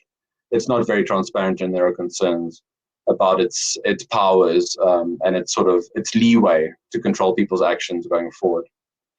In terms of the way forward, I'll just touch on a few aspects that the Free Market Foundation would like to highlight. South Africa in the year 2000 was ranked 58th on the Economic Freedom of the World Index produced by the Fraser Institute. This year we are at 90th out of 162 countries, so a steady decline.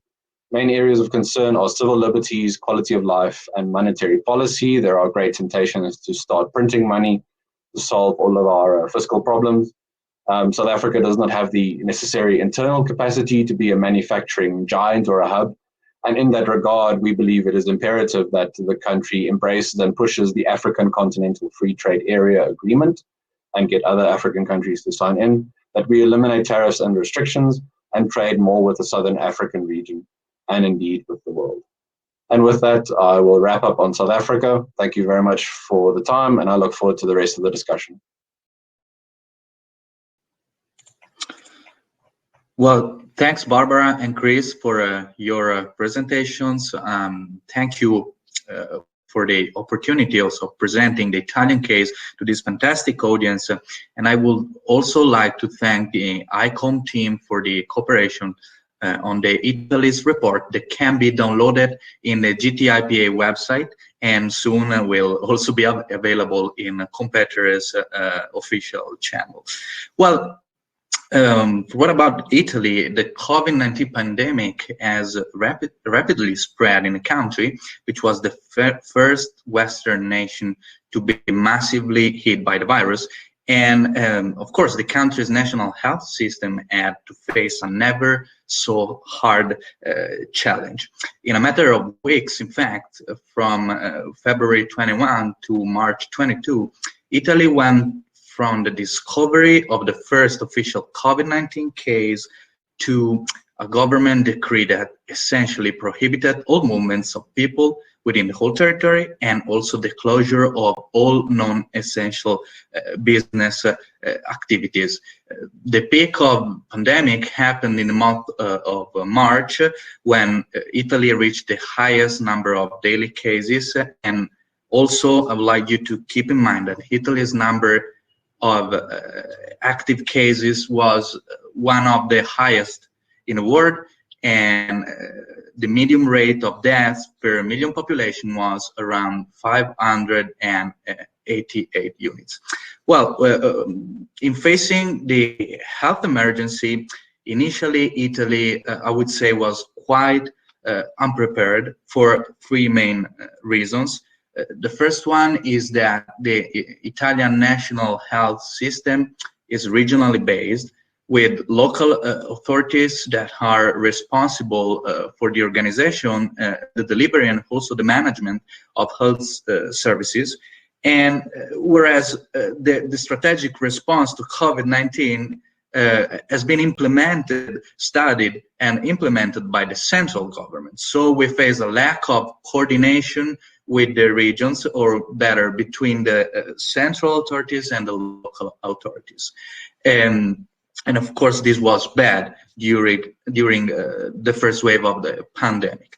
Secondly, because over the last 10 years, the national health system has suffered financial cuts after 2008 crisis, especially, with an incomplete reorganization of the local health services and also facilities. Just an example, Italy has only 10 intensive care units per 100,000 inhabitants, whereas Germany has around 35. So you can see the difference in the organization of the national health services. And last but not least, there was also an initial, I would say, skeptical position by politics and general inability to listen to experts. And so as a consequence of this, Italian governments failed initially in preventing the spread of a pandemic.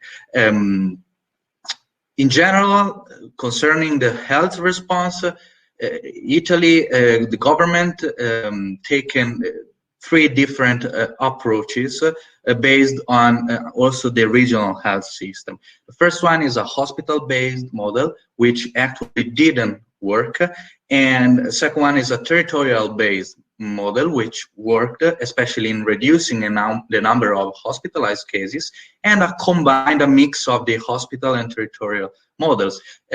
Another example is Lombardy. Lombardy adopted basically a hospital-based approach where the main emphasis was put on the role of hospitals with a relatively low level of community tracing, and this has been associated totally with substantial pressure on hospitals. And what happened? It happened that Lombardy hospitals' capacity were continuously under pressure and was about to collapse. But while Lombardy adopted this approach, on the other hand, Veneto learned the lesson from its neighbor Lombardy and completely changed its approach to a local territorial-based model, which actually succeeded based on three pillars: an extensive testing of symptomatic and asymptomatic cases, a proactive activity of tracing of potential positive. Just think about the fact that if someone tested positive in Veneto, and not only in Veneto, but mainly in Veneto, everyone in that patient's home, as well as the neighbors and friends, whatever, were tested. And if testing kits were unavailable, they were self-quarantined for at least 14 days. And the third pillars is a strong emphasis on home diagnosis and care, and also whenever possible, the samples after the tracing were collected directly and then processed by regional and local labs, public labs, and public university. So lessons learned in Italy is that a good response is based on an effective response to the virus, is based on an orchestration and a coherent system of action taken simultaneously. Secondly, finding the right implementation approach requires the ability to quickly learn from both the successes and the failures, as the case of Veneto is teaching us. And last but not least, that proactivity and data collection are fundamental to design the right strategy. And let's move now on the economic impact of COVID-19 in Italy. Well, in order to stop the spread of the pandemic, on March 22, the Italian government published a decree that suspended all industrial and commercial activities, with just few exceptions for some essential activity. And the suspension applied to the whole Italy and was effective from 23 March until 3 May 2020. What happened to the industry? In the first quarter, the decline was around -8.4% compared with the previous year, and another sharp fall happened in April, around 20% compared with the previous month, and this actually reflected the lockdown of non-essential activity. Then, with the gradual easing of the lockdown, industrial activity began to grow again in May and June by around 40%, but keep in mind that it's still almost 25% below the levels prior to the spread of the epidemic. Also, employment is projected to decrease by about 12% in terms of hours worked this year, and to recap only in the last quarter, but I'm no more sure of that because of the second wave happening right now. And the number of persons employed decreased by 500,000 units since February. This is not only because of the lockdown, but it is also due to the extensive use of wage supplementation, which was encouraged by the government. Just think that the wage supplementation involved about 3 million of full-time equivalent employees. But how did the government respond to the economic crisis? Well, basically, to counter the economic downturns, the Italian government issued 3 sets of measures through the Cura Italia decree, the liquidity decree, and the relaunch decree for an allocated amount of more than 580 billion euros.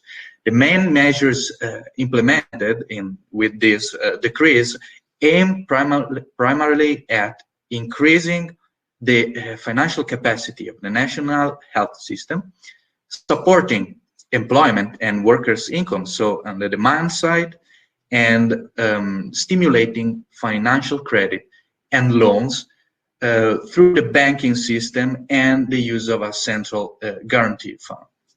Let's move to the final conclusions and points raised by the response of the government. Well, the political economy of the pandemic in general has proven rather complex. COVID-19 has brought about an unprecedented concentration of powers in the hand of the governments, and the role of the state in economy grew in a matter of weeks, and sometimes actually it reflected a trend, an European trend, not only an Italian one. The policies implemented by the Italian government to contrast the impact of the pandemic aimed primarily at sustaining consumption and employment, so on the demand side. And despite the intention of presenting a structural package of measures to relaunch investments, the intervention on the supply side was based mainly on credit guarantees and various tax measures, and it was non-successful because level of investments and production is still lower than time period before the pandemic happened. Also, innovation and technology were almost excluded, as well as education, by the major actions undertaken by the government. And finally, for what concerns Europe, Italy's role in the European Union was also challenged by the reluctant attitude shows by the so-called frugal countries to extend mutual support to Italy.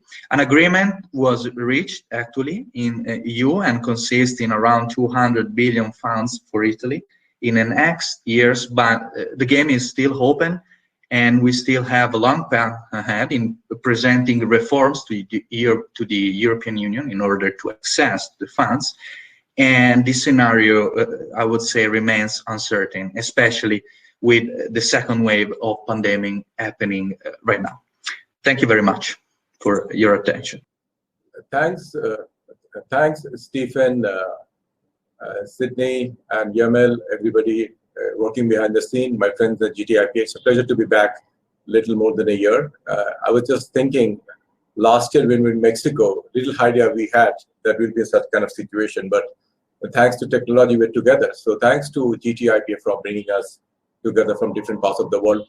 Given that I have 5 minutes, what I'm going to try to do, regarding Bangladesh, you can ask me any question even during the panel discussion.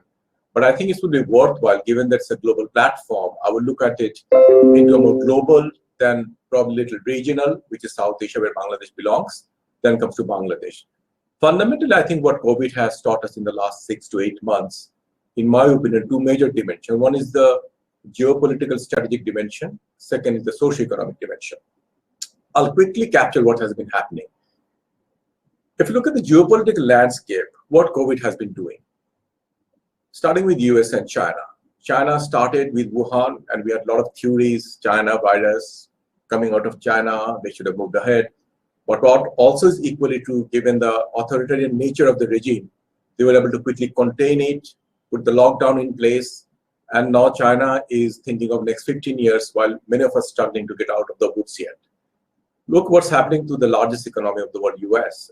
I mean, a few days back, we had the chief of staff of the US president's office saying they've given up on COVID-19 and the election is down the corner. So you're seeing it playing in a much, much bigger scale than what we see in Ebola and SARS. We never had a pandemic literally shaking up the political foundation of such big powers. Moving to the socioeconomic level.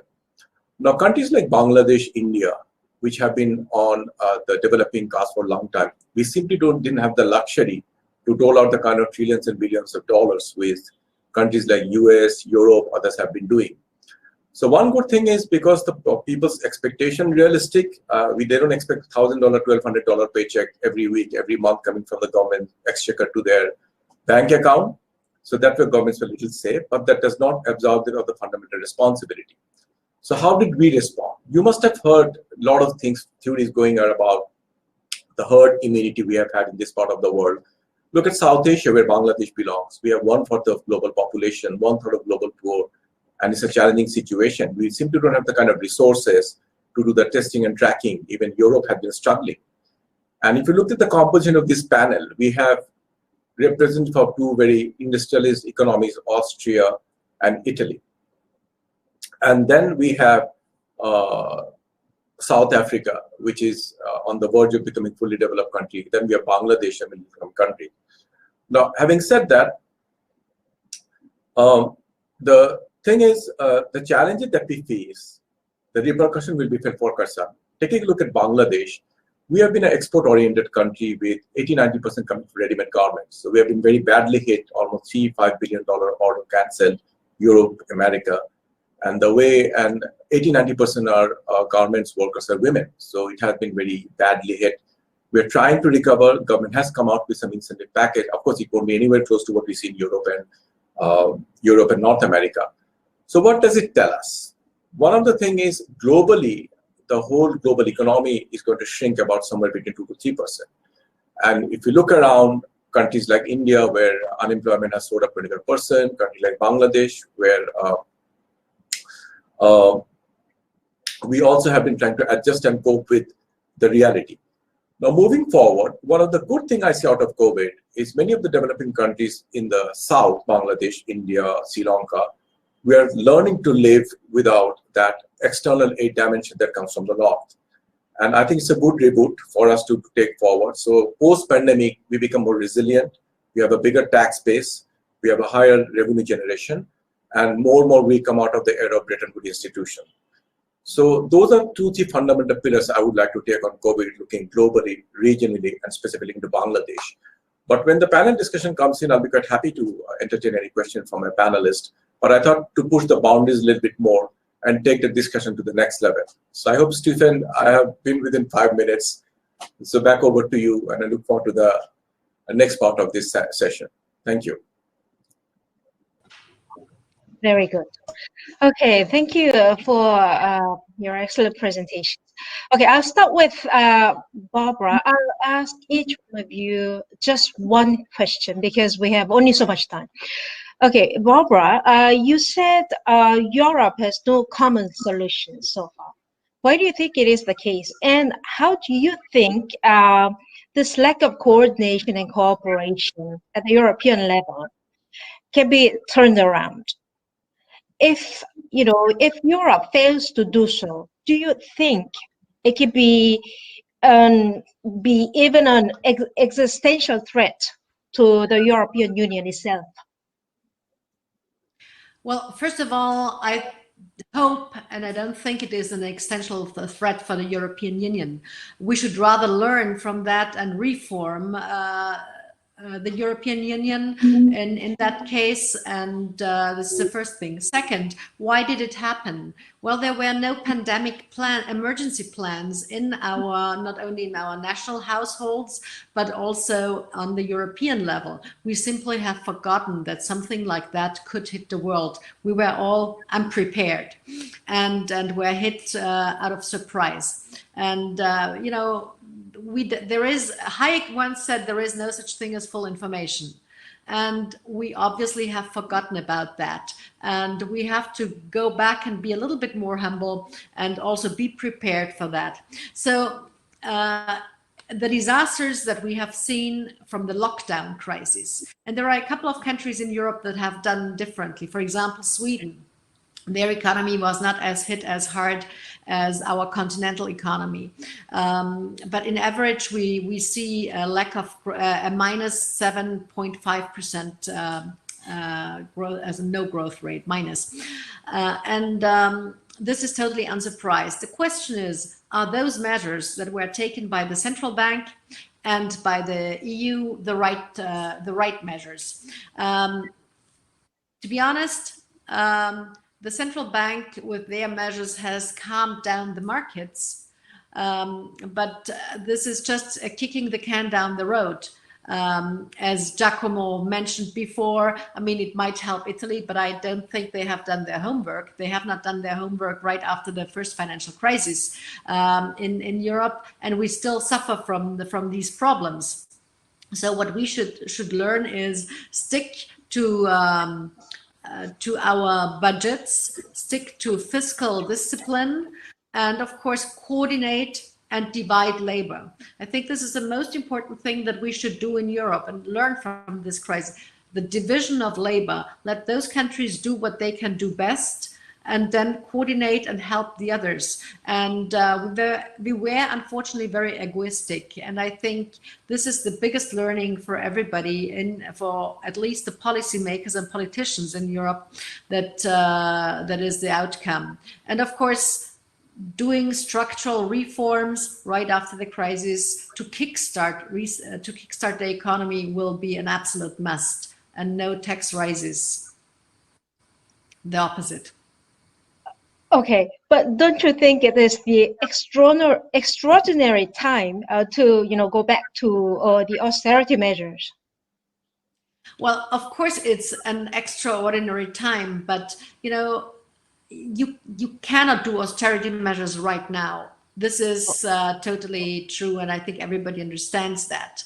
And of course, health is a very important issue, but you must not overdo things as well. So you cannot, on the one hand, destroy the economy,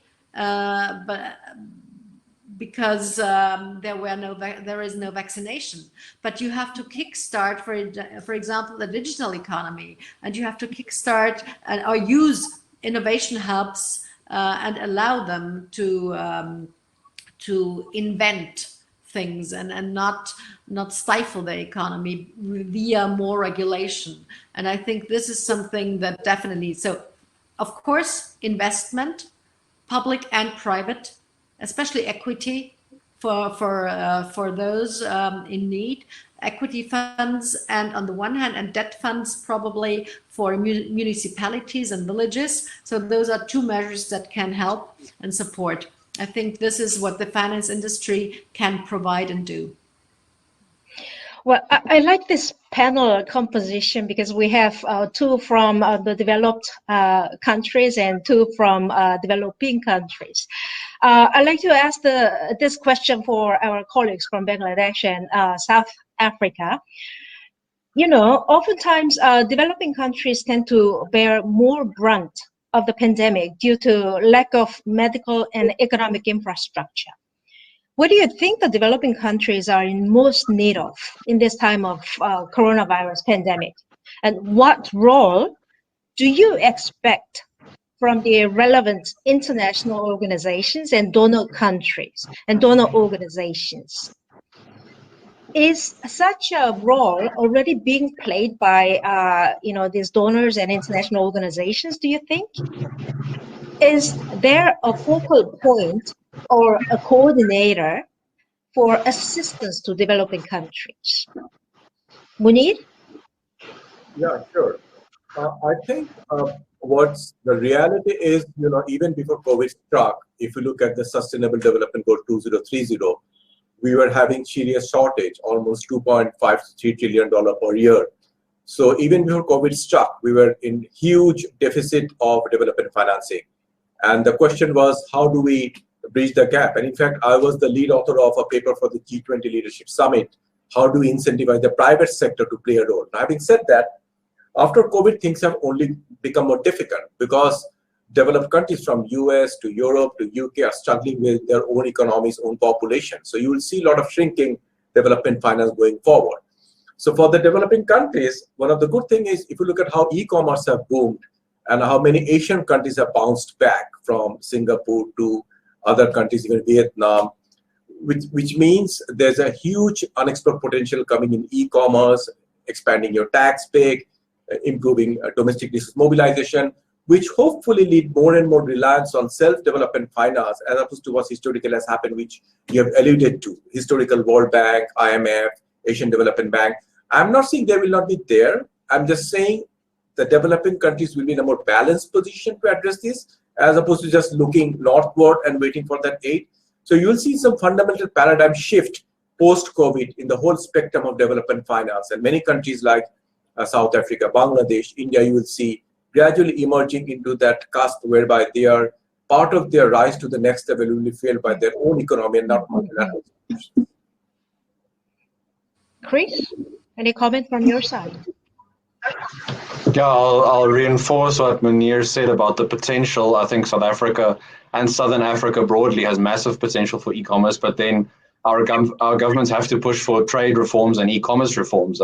African countries tend to, I guess, fight against each other more than anything else to their own detriment, and we don't use the African Union very well. It doesn't appear as a combined force, as it were, to push for the right kind of reforms.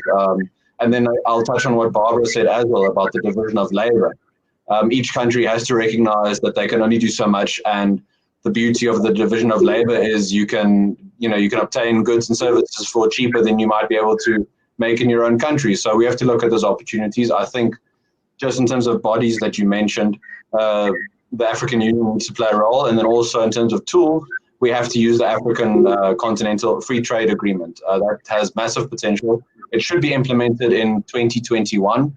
So maybe we can follow the route of other regional agreements and organizations in terms of lowering barriers and tariffs and that sort of thing between countries. I think that's the best way to go, and not just waiting for perhaps aid or donors from other countries. And of course, African countries get very concerned about what does the West want, or what does China want, what does Russia want, that sort of thing. So at the moment, it might be better to look at what can we generate by trading with each other. Right. We just have one more minute. So I'll ask a quick question to Giacomo. Italy is in the second lockdown now. Why do you think it seems so difficult, even at this point, to reduce the infections in your country? Well, I think that the main cause of the second wave is the fact that the government stopped during the summer, especially after the first lockdown, stopped massively the activity of testing and contact tracing, and which are fundamental activities to prevent new waves, not only the first one, but the second one, the third one, and possibly another one in the future.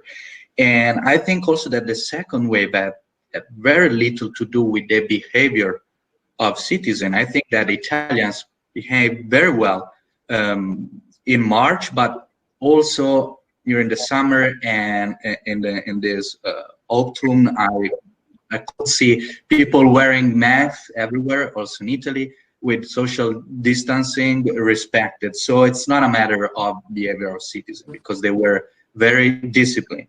And I think that the second things to do in order to prevent the second wave, or that has to be done before, is to invest more in the national health system, in the structures, especially facilities, hospitals, and also personnel, because we have a lack of medical personnel, and we are feeling that right now in the second wave happening. So I think these two could be two policies for the future, and lessons that has to be learned for everyone.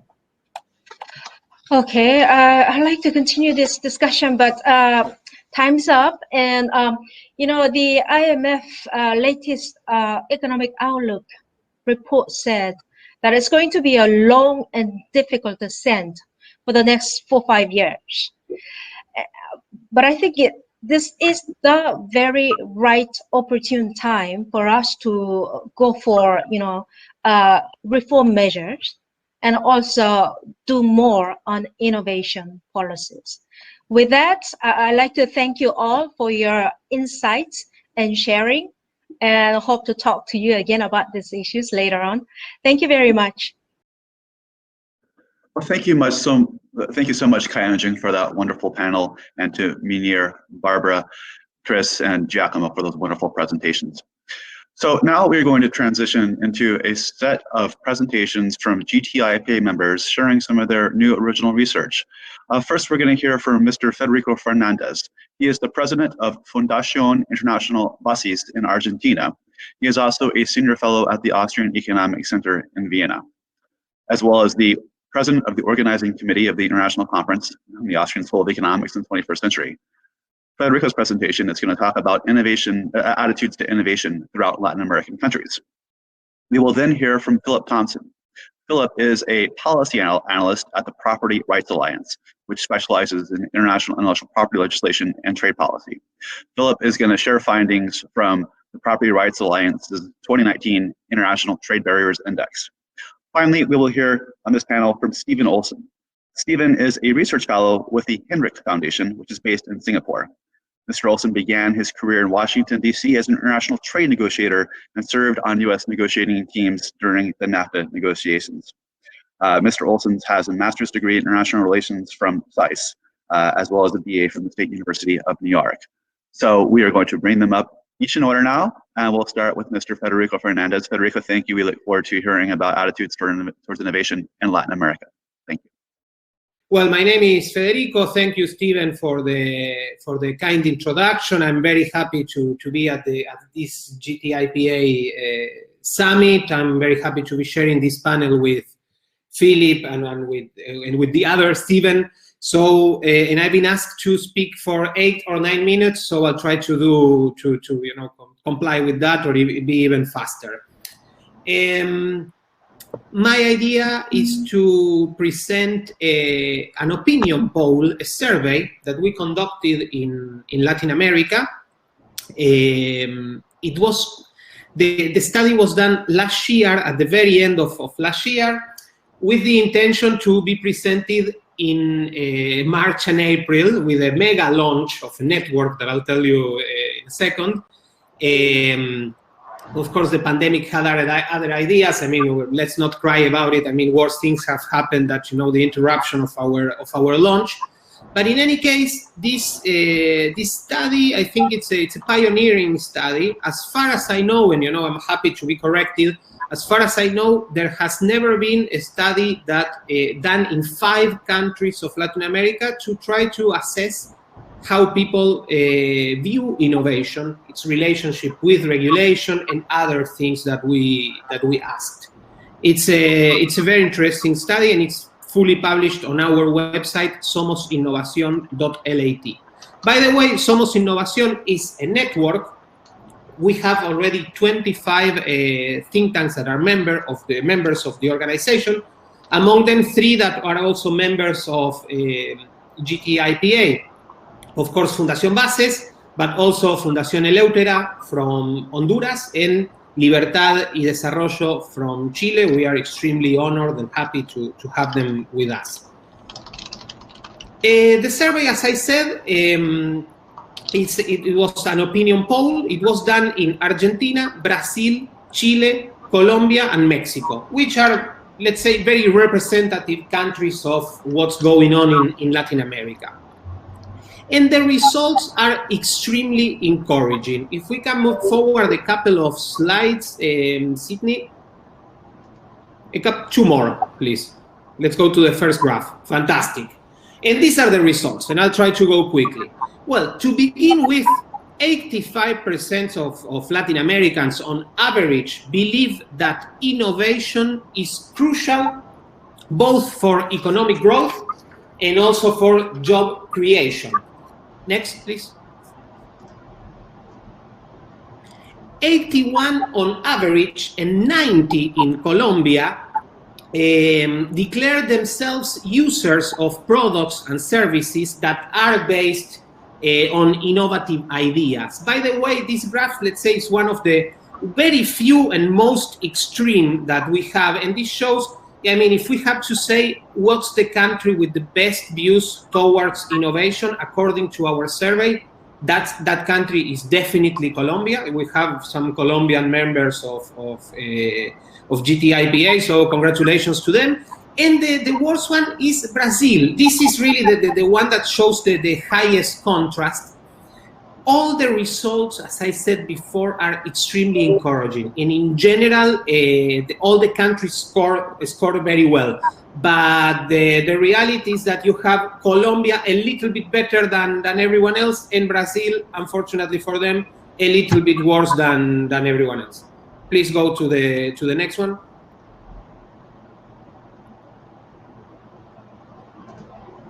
%90 in Colombia again, and 85% across the 5 countries believe that the democracy should encourage innovation because it creates more opportunities, you know, it gives more freedom of opportunities for people.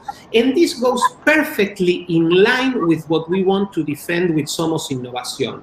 Basically, one of our main goals is to promote permissionless innovation. You know, unless you can make a very strong case against a new product, a new business model, a new technology, they should be allowed by default. We want citizens to decide and not faceless bureaucracies to decide, not draconian prohibitions, like in many cases, that's what's going on in our countries. Next one, please, Sydney.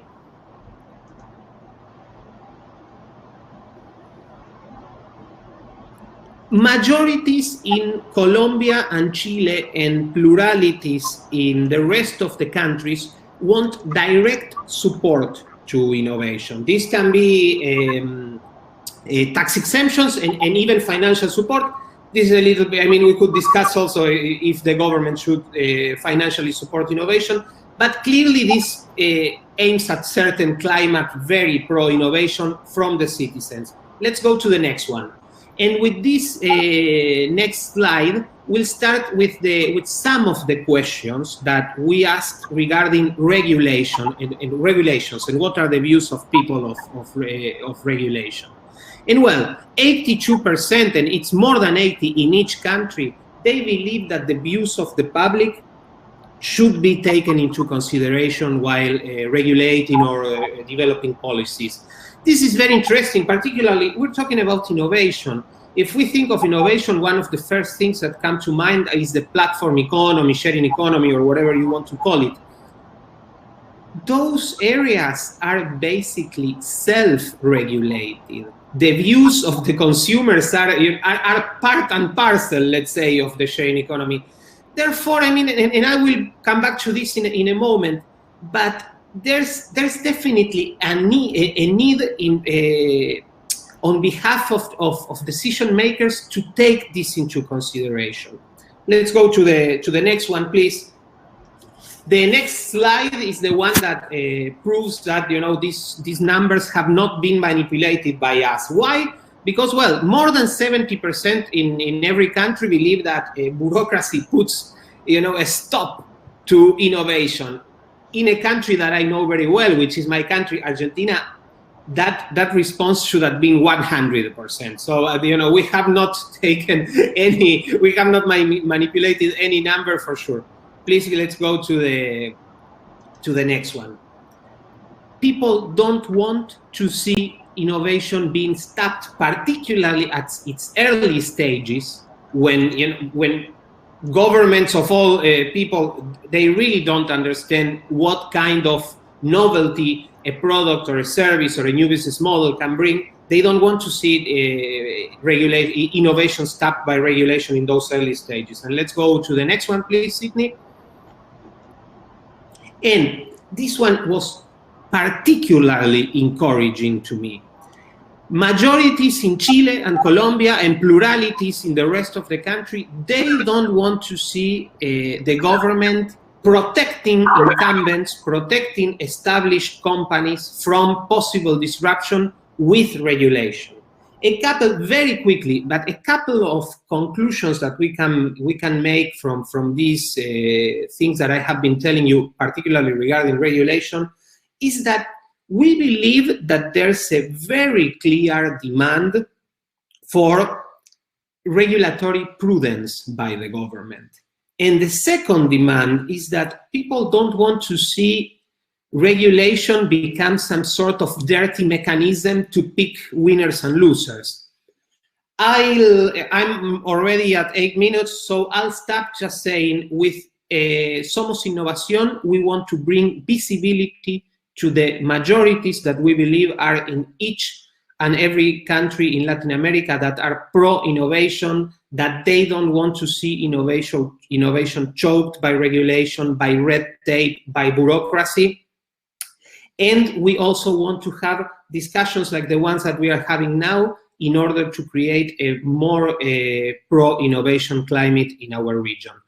I invite you to take a look at the full study. It's available in English and in Portuguese, besides Spanish, on our website, somosinnovacion.lat. Thank you very much.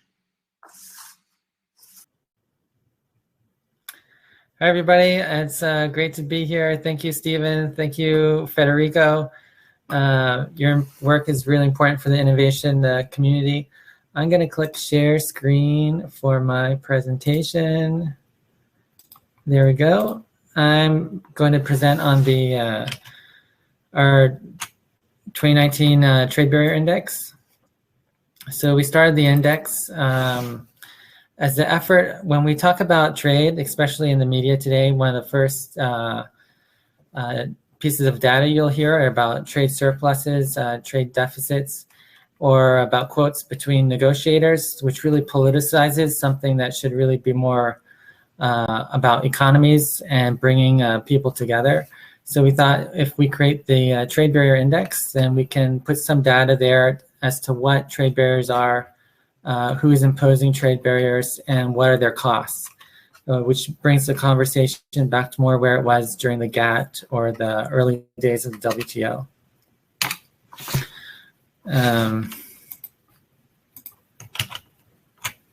Let's see, there we go. So what we find with the index is that there's a high correlation with countries with lower trade barriers tend to have more freedom, prosperity, a better environment for business and competitiveness. Countries with higher trade barriers tend to have higher levels of perceived corruption or abuse of the press, which I think drives home the narrative that economies that are open, economies that are competitive, have better overall social gains for society. And those with higher protections, with more protectionism, where government is choosing winners and losers, have more negative results. One aspect of the Trade Barrier Index is that we feature case studies from think tanks around the world on costs of trade barriers. One from Sri Lanka on the which has had more than 100% equivalent tariff on women's feminine products. And they describe how that, in that case study, affects women going to work, women going to school. The Indonesia case study is about the trade barriers on rice, a huge number of non-tariff measures and tariffs on rice. Makes the price of rice, which is a staple food in the region, more expensive than anywhere else, and leads to high rates of malnutrition and stunted growth. So here's the structure of the index overall. We look at the three most direct forms of trade barriers. Those are non-tariff measures, tariffs, services restrictions, and the last component, facilitation, looks at the behind-the-border measures that are necessary to allow trade to happen. So we have property rights, a measure for digital trade restrictions, logistics performance, and the number of regional trade agreements a country has in that section. All components are equally weighted, and we'll take a closer look at each indicator. This is the ranking overall. We look at 86 countries in total. Singapore and Hong Kong are number 1, number 2, and 85th is China, and in last place, India. and USA is there in the 54th, and we're going to see why is because we have a higher, I've pulled out, here's by region, and you can see for the US, I've pulled US out of North America, we have a higher use of non-tariff measures, and in facilitation, we have a lower number of trade agreements compared to other countries. So in the tariff section, we have 3 indicators to make that up, is the MFN applied tariff rate, the share of lines that are duty-free, and the number of lines in total. The number of tariff lines indicates that there's specific items that are being protected either through tariffs or non-tariff measures. You can see US has a pretty low MFN rate compared to Western Europe. And overall does pretty well, and this section is 20th in the world. This is some of the hard tariff data, which makes up the index. What I want to point out here is many of those chapters where the US still has higher tariff rates are on textiles and clothing, and these date back like 100 years when these were targeted for protection. And since then, even though these industries have become less prominent, they are the tariffs are still there. And you can see compared to the EU has similar tariff rates in those sections, but much more protection in agriculture and dairy products. If someone can remind me on the time, I'm still following the chat. So on the non-tariff measure section, we look at the number of measures applied bilaterally and applied to all countries. Here, the US is 85th. There's about 8 different categories of non-tariff measures. I'm going to look here at the SBS controls. These are about food safety. This is the hard data again. These are the SBS controls on the trade of chicken products. All of these measures impose different levels of costs financially or time-wise, or can totally prohibit an item. So in this section, there's one measure from Europe. So Europe has some of the lowest number of measures, but one of them in the hygiene category completely prohibits imports of poultry from the United States that has been cleaned with chlorine. These are the services restrictions. It looks at mode 1, mode 3, and mode 4 services restrictions. Mode 3 is what we most intuitively, I think, associate with services restrictions. These are the barriers businesses have to jump through to operate in a foreign country. Here, India and China are last. You can look at it online, tradebarrierindex.org, to see how these play out for certain industries. So you can see China and India. India much more prominently focuses on telecom sector and which businesses, how many foreign board members there can be, how much of a share of a company a foreigner can own, which really restricts business in India. And that's what the US has accused China of doing off the books during the trade war. So in the facilitation section, we have property rights, logistics performance, are ports working, or is customs working transparently, digital trade restrictions. This covers everything from data localization measures, digital service taxes, and that sort, and regional trade agreements. So here, just to compare, the US has 14 when we did the index in 2019. Now it has 15 because we signed the USMCA agreement, and NAFTA isn't taken away from the RTA database.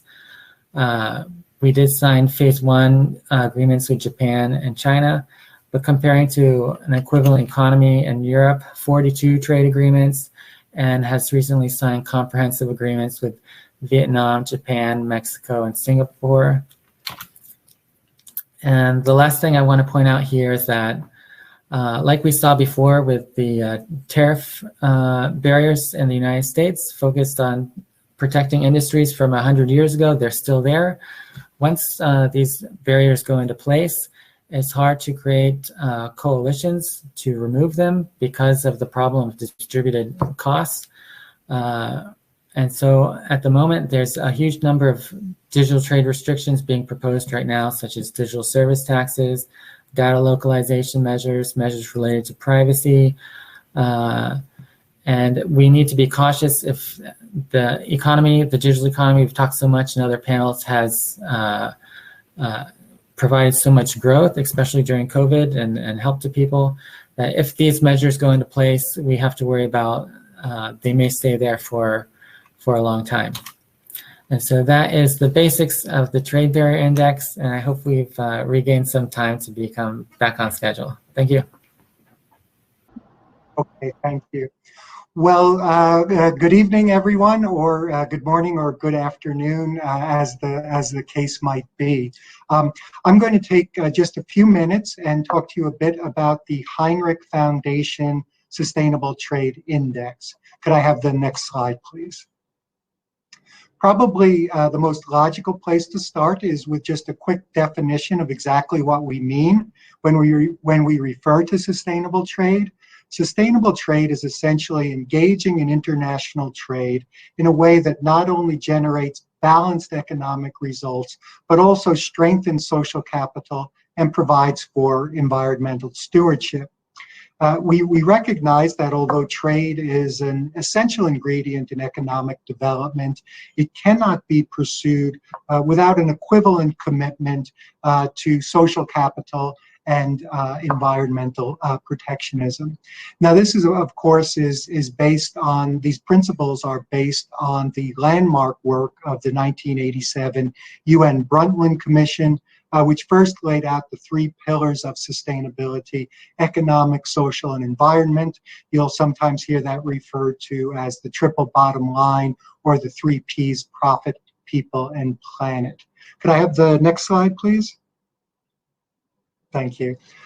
In terms of the index itself, it evaluates 19 Asian economies plus the United States as an external benchmark across those 3 pillars of sustainability: economic, social, and environmental. The index is produced and created by the Economist Intelligence Unit, and it consists of 15 indicators under the economic pillar, 5 indicators under the social pillar, and 7 under the environmental. Now, after a good deal of discussion and debate, we ultimately reached the conclusion that we would weight each of the pillars equally, meaning that the economic pillar is worth 1/3, the social pillar is worth 1/3, and the environmental pillar is worth 1/3. Now, if you think we've got that wrong, if you think we've made a mistake, you can download an interactive version of the index at heinrichfoundation.com. You can rearrange those weightings any way that your heart desires, and you can rerun the index to see how that would have changed the results. Could I have the next slide, please? In terms of the results from the 2020 index, for the first time, we have a tie at the top slot between Japan and South Korea. Then we have a bit of a gap, and the next 4 economies are fairly tightly bunched: Singapore, Hong Kong, Taiwan, and the United States. Now, if you're looking at that 6th place finish for the United States and wondering if it's a bit of an underperformance, the answer is yes, it is an underperformance. One of the key factors dragging down the score for the United States this year, and I don't think this will come as a surprise to anybody, but it's the large number of tariff and non-tariff measures that the United States has recently put in place. Could I have the next slide, please? Now, of course, launching the 2020 index at the time of the coronavirus pandemic leads to a very obvious question. Over the longer term, will the pandemic, what impact will the pandemic ultimately have on sustainability? Will it help or hinder the cause of sustainable trade? I don't know the answer to that question, but at least on an initial basis, I think there's reason both for optimism and pessimism. Unfortunately, we know that at any time of economic distress, it raises the temptation for countries to attempt to take shortcuts to growth and investment by cutting back on labor and environmental standards. Now, this is a mistake that will always backfire over the longer term, but yet we recognize that the temptation is there. And we've seen countries from India to the United States succumbing to that temptation. Several states in India have rolled back labor protections, and in the United States, the Environmental Protection Agency has waived some of the environmental reviews, which typically accompany large infrastructure projects. More recently than that, in the first week of October, the Indonesian government passed a massive reform bill. Indonesia is poised to tip into its first recession since the Asian financial crisis, and this reform bill is specifically targeted at attracting additional foreign direct investment into Indonesia. And it certainly does some useful things. It cuts back on some unnecessary red tape, for example. Unfortunately, it also reduces labor and environmental protections. The Indonesian government is essentially wagering that it can benefit from by pursuing less sustainability. The implicit calculation is that lower labor and environmental standards will make Indonesia more attractive for foreign investment. There's actually ample evidence, though, to suggest that that is an incorrect assumption. Old cliched notions about businesses being eager to exploit a race to the bottom and rush in to take advantage of lower labor and environmental standards is rapidly falling out of sync with current day realities. Businesses recognize that this does not make good business sense over the longer term and it runs contrary to the values held by their customers, investors, and even employees. We've certainly seen that to be the case with the Indonesian reform bill. Almost as soon as the Indonesian government made its intentions clear, a group of 35 major investment funds accounting for over $4 trillion in assets under management, sent the Indonesian government a very blunt, straightforward letter basically saying, this is a mistake, don't do it. Do not, if you reduce labor and environmental standards, you are going to make Indonesia less attractive for foreign investors. I actually find this to be a very profound development and reason for encouragement. As I said, I think it's still far too early to know if the pandemic ultimately will help or hinder the cause of sustainable trade, but I think there's at least some basis to be optimistic that it just might. I know we're pressed for time, so I think I'll draw my remarks to a conclusion there. Thank you very much. Good day and good evening, everyone. Hey, good morning, everyone. Good afternoon, good evening. Just moving things straight along, given I know we're pressed for time. My name's Nigel Corey. I'm the Associate Director for Trade Policy at ITIF, and I'm here today to talk about another recent sort of GTIPA report on the importance of e-commerce, digital trade, and maintaining the WTO e-commerce customs duty. Firstly, I'd like to thank all the GTIPA members who contributed to the 13 case studies from across the world. I'll ask Sydney if she can put a link to the report in the chat. The case studies show that the benefits of e-commerce and digital trade are clear, abundant, and undebatable. Not only does the 21st century economy enable more trade to occur, but also connects the previously unconnected to the global marketplace. And COVID-19 has certainly sort of driven this point home in terms of the value of international e-commerce and digital trade. And the report, through the diverse range of case studies, hopefully helps policymakers around the world make informed, better decisions about the growing value and importance of international e-commerce and digital trade. The various case studies lay out how each country and the global economy as a whole can capitalize on the benefits of a digital free trade agenda. And that's what we'll be here to talk about today. And with that, let me introduce our panel. First off, we'll have Hubertus Barth, who's the Managing Director and Head of Research at the German Economic Institute. He'll provide a state of play and an overview of EU and German policy regarding digital trade and data localization. We'll then have Emily Benson, who manages transatlantic legislative relations at the Bertelsmann Foundation in Washington, DC. Emily will provide a German example of why digital trade matters to national industry and large companies. And then we'll have Rodrigo Sanchez, who's the founder and president of La House, Colombia, which is based in Colombia, but which is the leading online residential marketplace in Latin America. He'll provide a startup's perspective on the importance of digital trade. And with that, I'll hand it over to Hubertus for 5 minutes of remarks. Thanks. Yeah, thank you very much, Nigel, and good afternoon, good evening, good morning. Let me just give you a very brief overview about the different perspectives that there are in Germany and Europe, and maybe in other countries as well, regarding what digital trade should look like.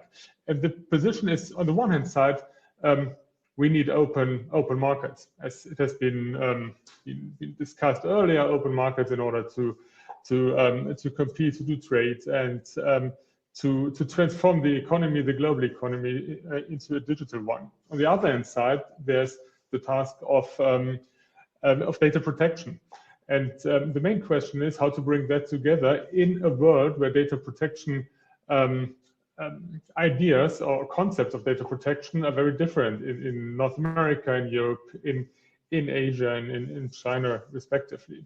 So the German or European perspective is one. First of all, we are very dependent on open markets. 80% of exports and imports of the German economy sum up to 80% of GDP. Our famous Mittelstand, so the big medium-sized companies, which are very specialized in very specific niches, can only survive and be successful because they play the world market. They have the world market.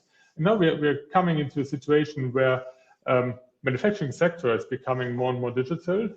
Data is becoming more and more important in order to organize value chains, in order to design new products, new services, and so on. So that means that if we want to keep that strength of manufacturing and related services, then we need open markets, not only for people, not only for goods, but also for data. So Industry 4.0, that's one of the main drivers why digital trade will be more important for Europe. Europe is not that, well, America is much better, much further in terms of personal data, in terms of social networks and all this. The European opportunity is in bringing manufacturing sector into a more digital world, and that's why especially machine data and regulation for machine data is becoming more important for us. So that's one side. The other side, which leads to a more protective approach, is that there's a strong feeling in Europe that the data protection of personal data should be of a very high standard, higher than in many other regions of the world. That means that some of personal data cannot be transferred internationally yet. Secondly, it's an IP issue, so it's intellectual property right, machine data. That's not that much a question of protection of personal data, but a question of securing the intellectual property of companies. And there we need open borders to bring machine designed and machine created data back to where the companies are and where data then can be used.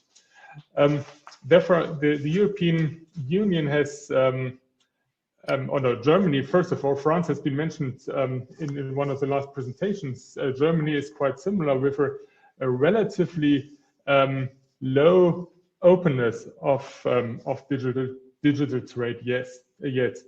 And the European Union is or has proposed a couple of ideas in order to bring the WTO process ahead. So it's regarding feasibility of electronic contracts, for example, electronic authentication, that this is organized internationally and accepted internationally. But bringing that together with consumer protection, for example, in order to ensure cooperation of consumer protection agencies and probably also data protection institutions. It backs, the European Union backs the ban on, or yeah, is it a ban? So the fact that there are no duties, there should be no duties, no tariffs on any kind of electronic transmission. I think that's one of the fundamental baselines that everyone should agree on, which is one of the most important topics. And then finally, the European Union is also suggesting that cross-border data flows should not be restricted. But then again, we see the problem that because of data protection, personal data protection, there is some kind of implicit regulation, and we must work on find ways for a new common feeling and common approach for data protection in order to remain and make data markets open where they're not yet. So that's the general overview, and Emily will bring and present some concrete examples. Yeah, no, with that, thanks for that, Hubertus. I think a great encapsulation of both the benefits and the challenges facing especially Germany as it relates to data, digital trade and data governance, which both you and Emily's case study really highlighted well. And so I'll immediately just pass it on to Emily for her to follow on. Sure, thank you all. Can you hear me? Just to double check? Yep. Okay, cool. All right, thank you, Hubertus. Thank you for everyone for organizing this great event. I think this is a wonderful platform. Really happy to be here. I'm going to expand on a couple of the points that Hubertus addressed. First and foremost, I think it's important to look at where the European Union stands in terms of its digital economy and its innovation ecosystem. The European Index of Digital Entrepreneurship System ranks countries for their stand-up, startup, and scale-up abilities, which writ large can give us a good idea of where they stand in terms of innovation. Denmark is pretty much at the top across the board, followed by Sweden, Luxembourg, and Finland. Writ large, the EU 28 average of innovation is about where France and Spain stand.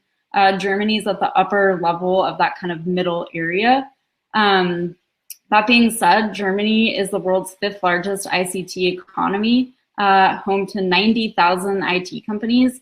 Germany also produces as many startups each year as the US. German companies engaged in digital trade range from e-commerce company household names like Zalando to maybe less obvious examples like Miele or Leica. If you think of taking a vacation in Morocco and using your Leica digital camera and you upload it to Instagram, that will go to a server probably in Sweden, Ireland, or the US. You're using German infrastructure to do that. So that engages in kind of multilateral digital trade. I think some researchers, there was actually a great piece in the Harvard Business Review, I think last year about this, but some researchers think that in the next 5 years, machines will require less data. Basically, machines will become less artificial and more intelligent, and that they will operate kind of top down the way humans do instead of bottom up. And so the role of data could actually decrease over time. That's possible. I'm not sure that that's what will materialize in the next couple of years. The fact remains that a lot of companies right now are going to become increasingly reliant on digital trade. So I think two kind of analog companies, or companies that we think of as being rather traditional in the German context, really illustrate the importance of international trade when it comes to digital data and services. So one is Siemens.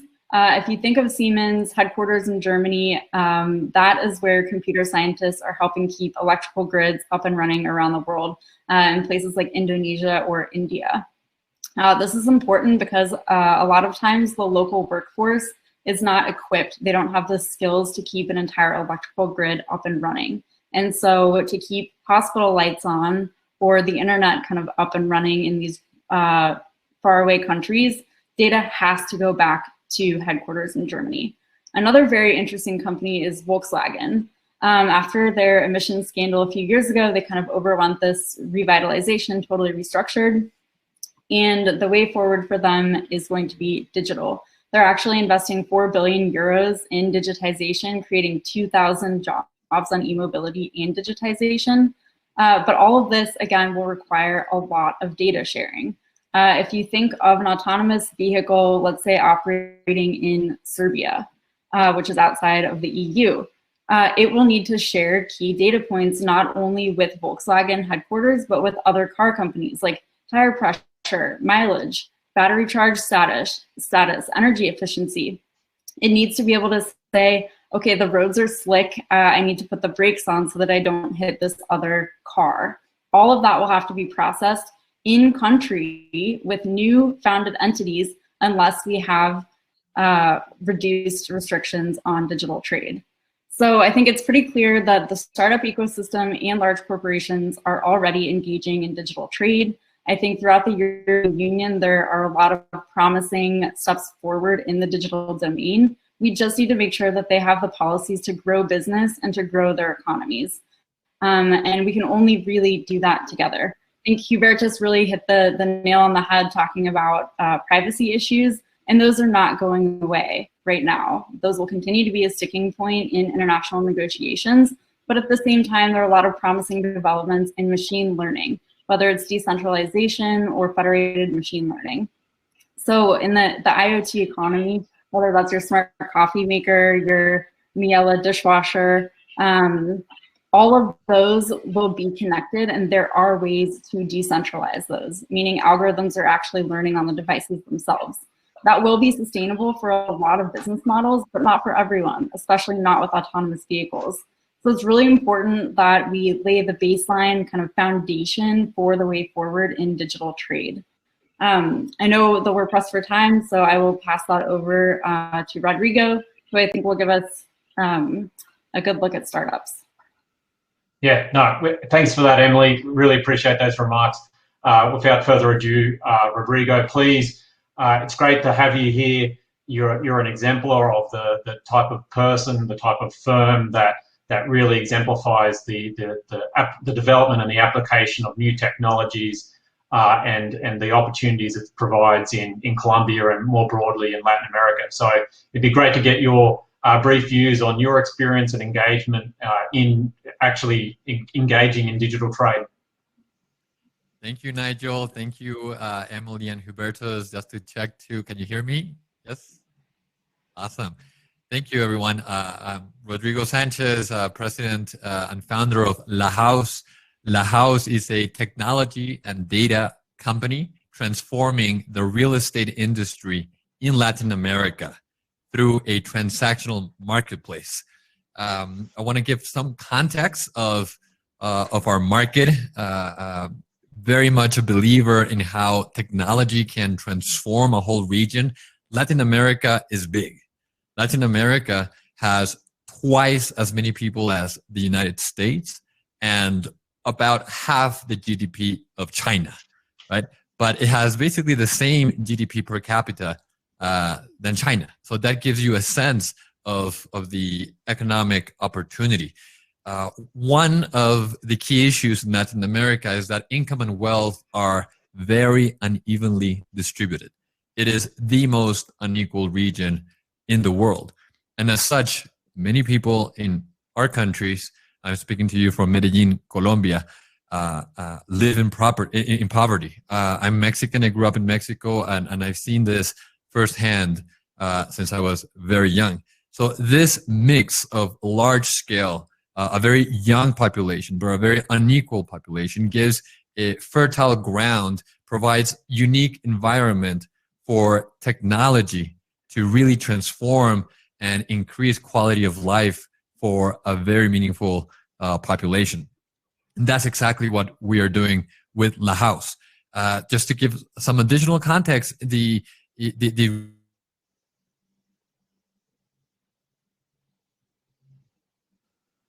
Oh, did we We'll give Rodrigo a brief second to see if he comes back online.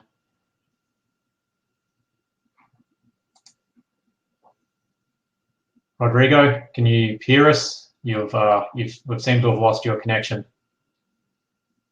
If you can just try reloading your page, hopefully that will help fix it.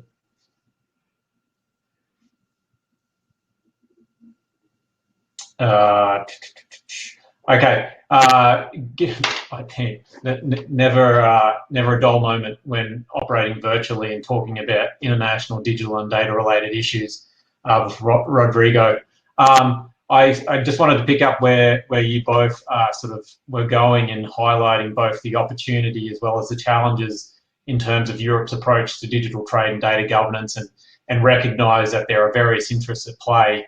But the challenge that we face in working with policymakers is how to balance those interests and outcomes given the nature and the opportunities of digital technologies. Emily, I loved the focus on the non-traditional, non-tech firms, which is, I think, was a great takeaway from the report, and that these data and these digital technologies matter to all industries, all sectors. It's not those that we typically associate with digital trade. And so I just wanted to, I suppose, ask you both in terms of, from your own engagement with policymakers, is do you think, I suppose, especially from a European perspective, that European policymakers realise the opportunities and the benefits of international digital trade and data governance, and that while they obviously have concerns over privacy, they need to build mechanisms, legal agreements, legal frameworks to help firms from across the economy engage in digital trade and data sharing? Hi, sorry, I think I lost the signal for a second. We've got, okay. Emily, Hubertus, if you can keep that question in mind, I'll pass it back to Rodrigo and we'll tackle the question. No problem. Rodrigo, please. Yeah, I found myself speaking to the open mic here, but I was stating the context of how critical the real estate industry is to Latin America, the construction industry and the real estate trade, and how the digital solutions like La House were really brought to the forefront after the measures to combat the pandemic severely impacted the traditional means to buy and sell real estate. And in Latin America, I cannot stress enough how important for families' net worth, for savings, having equity in your personal home is. People see their home the way people in the US, and I imagine Europe, which I'm not as familiar with, see their trading portfolios or 401ks, right? That is the driver of personal net worth. As a result, the impact of the traditional means that people were eager to find those.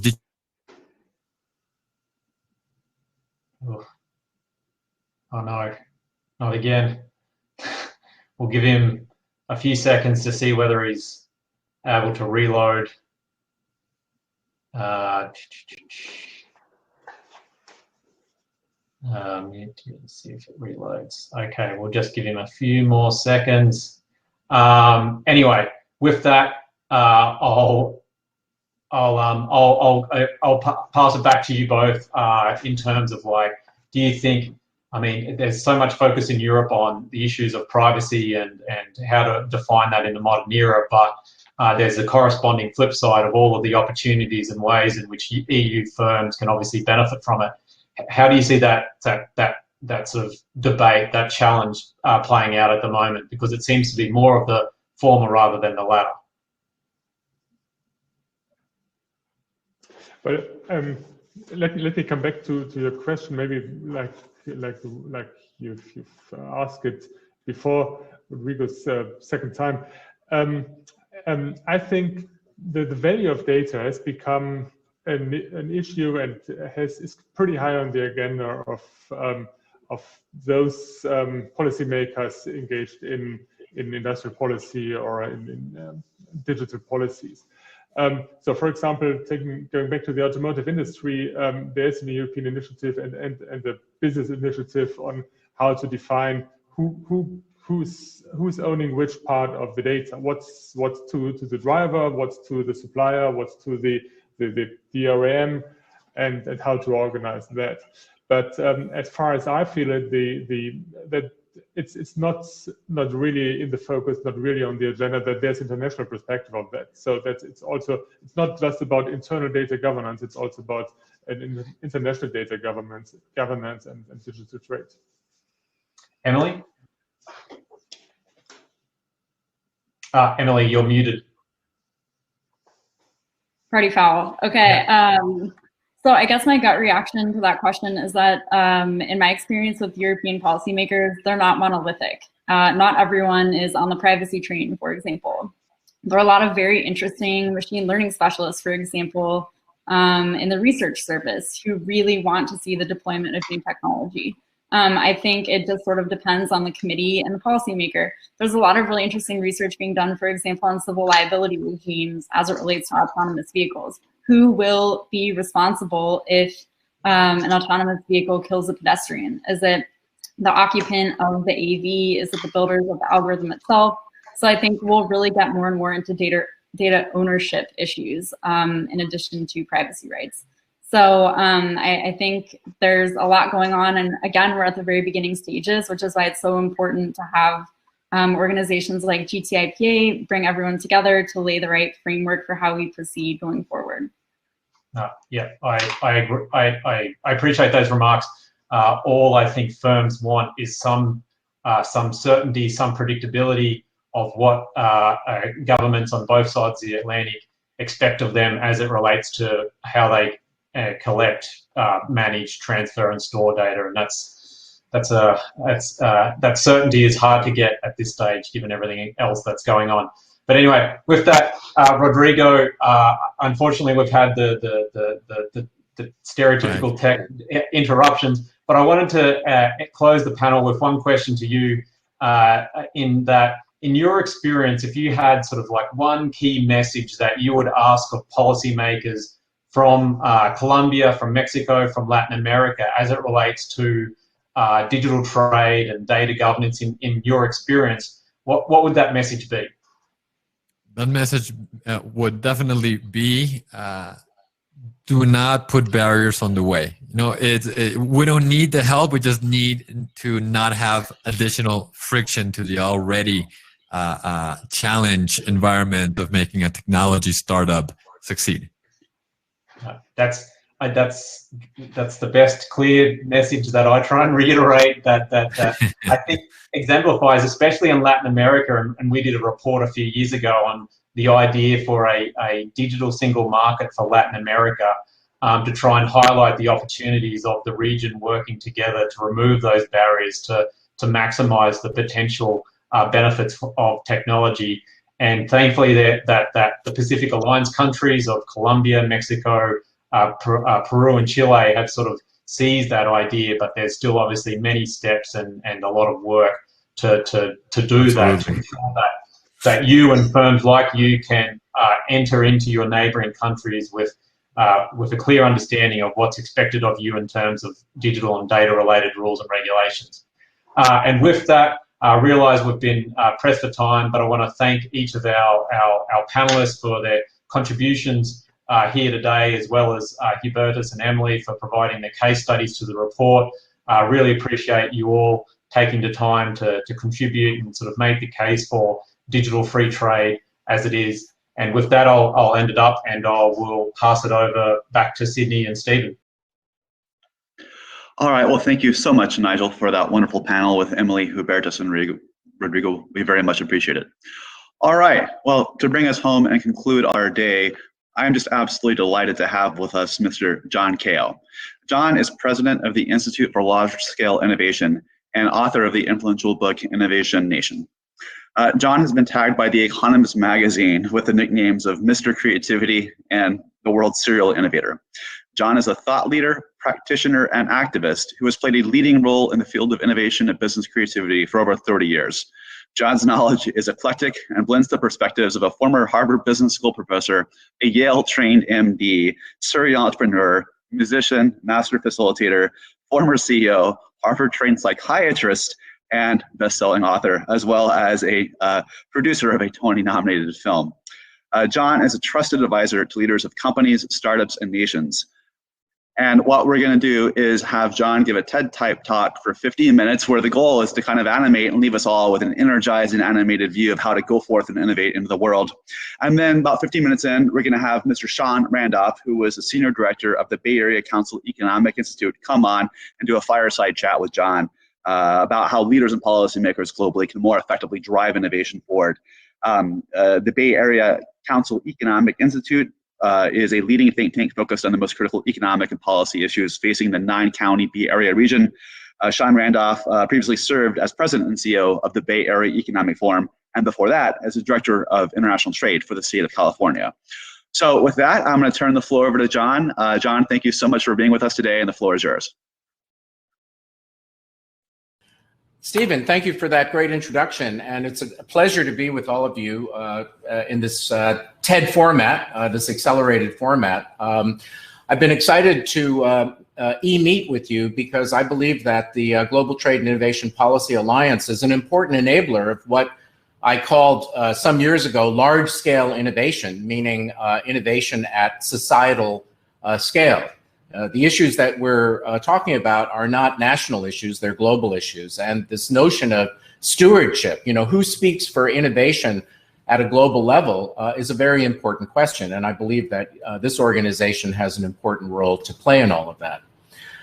We've talked some about the pandemic earlier, and the pandemic certainly has been an accelerant on many fronts. I believe that we are in need of a bit of a vocabulary clarification. I wrote a piece last week for Forbes.com where I contribute pieces from time to time on the difference between disruption and discontinuity. It's very fashionable to talk about disruption, and if the seas are high, you need to be a better sailor, you need agility and resilience and courage. But really, we're talking about a maritime situation where the maps of the known world stop, and beyond there is the famous legend, "Here lie dragons," and then we have some notion of a desired future state.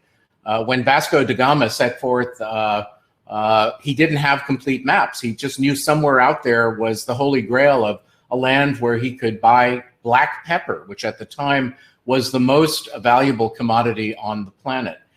To develop the proficiencies for discontinuity require a different set of preparation activities, because discontinuity requires creativity, reimagination, the ability to think the unthinkable in a sense, and in the context of the famous innovator's dilemma, to basically shade on the side of disruptive, game-changing innovation.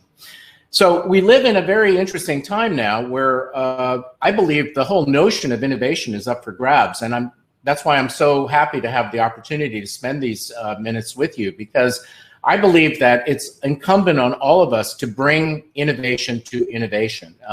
In a film metaphor, we're really only 10 minutes into the innovation movie, and I predict that over the coming decades, we'll see both an acceleration of innovation and also let's say, a codification of innovation best practices. What do I mean by that? Well, acceleration is obviously going to come from the speed with which the digital environment has enabled us to be not only efficient, but to work differently. A universal voice-mediated translation is going to enfranchise everyone into a common environment in which diversity can be harnessed for creative results.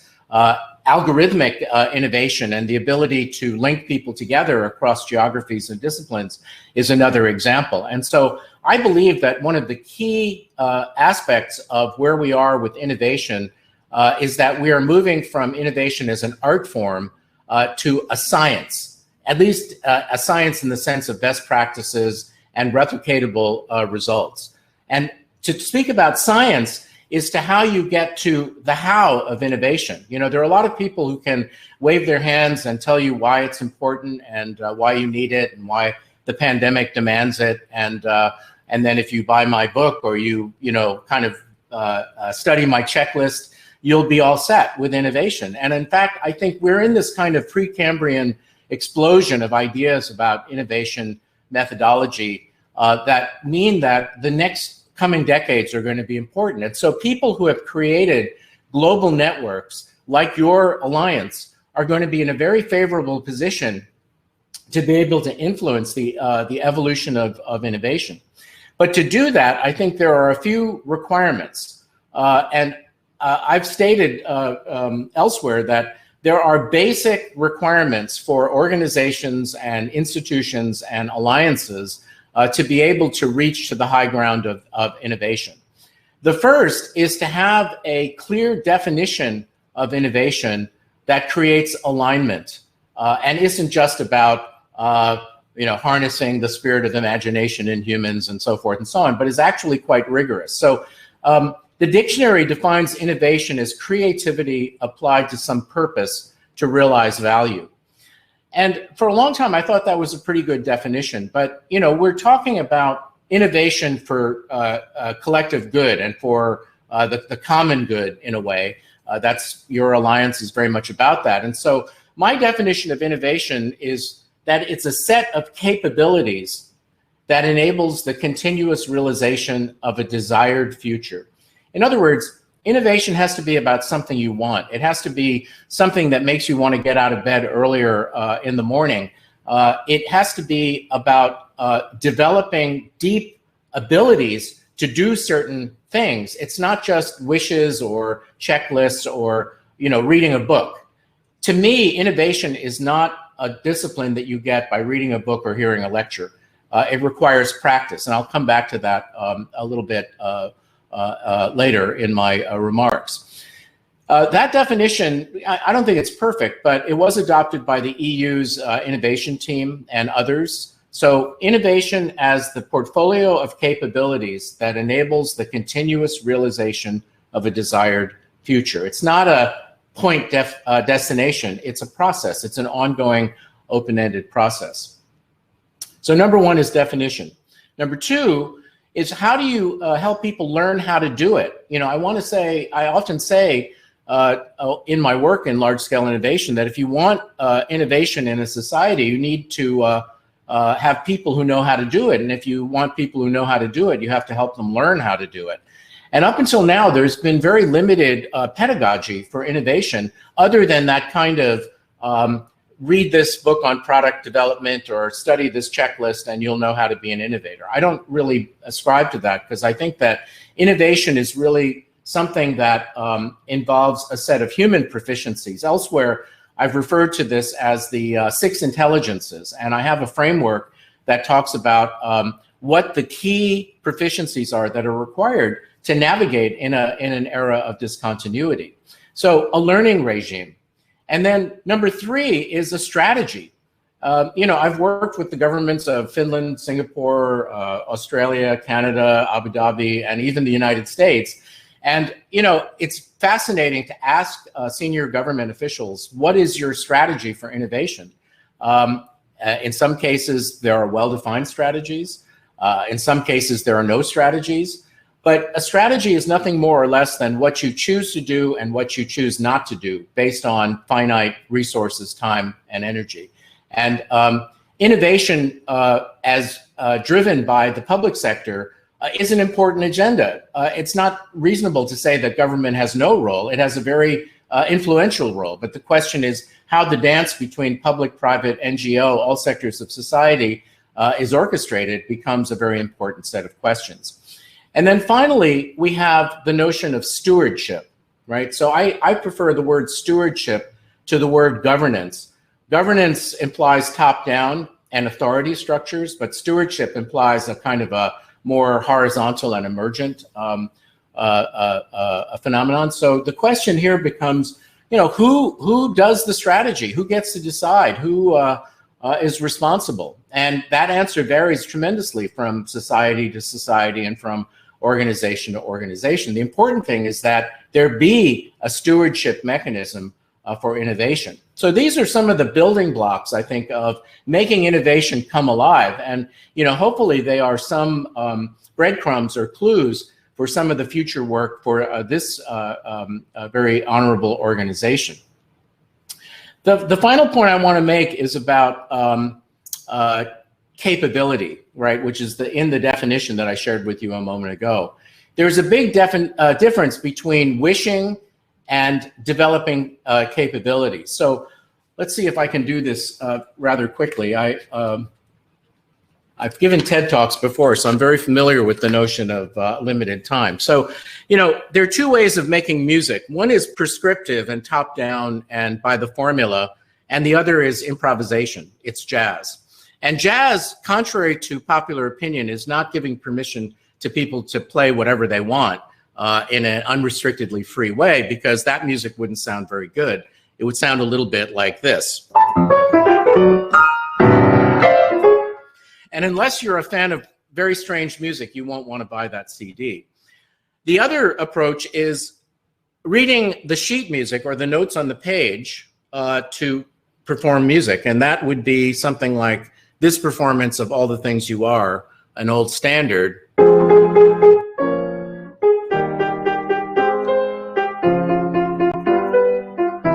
And that's about all the sheet music allows me to do. So just to accelerate my point here, jazz is about taking a framework and a set of rules and finding through freedom, through inspiration, through discipline, something new that's meaningful. So I'll take that tune and I'll do something new with it.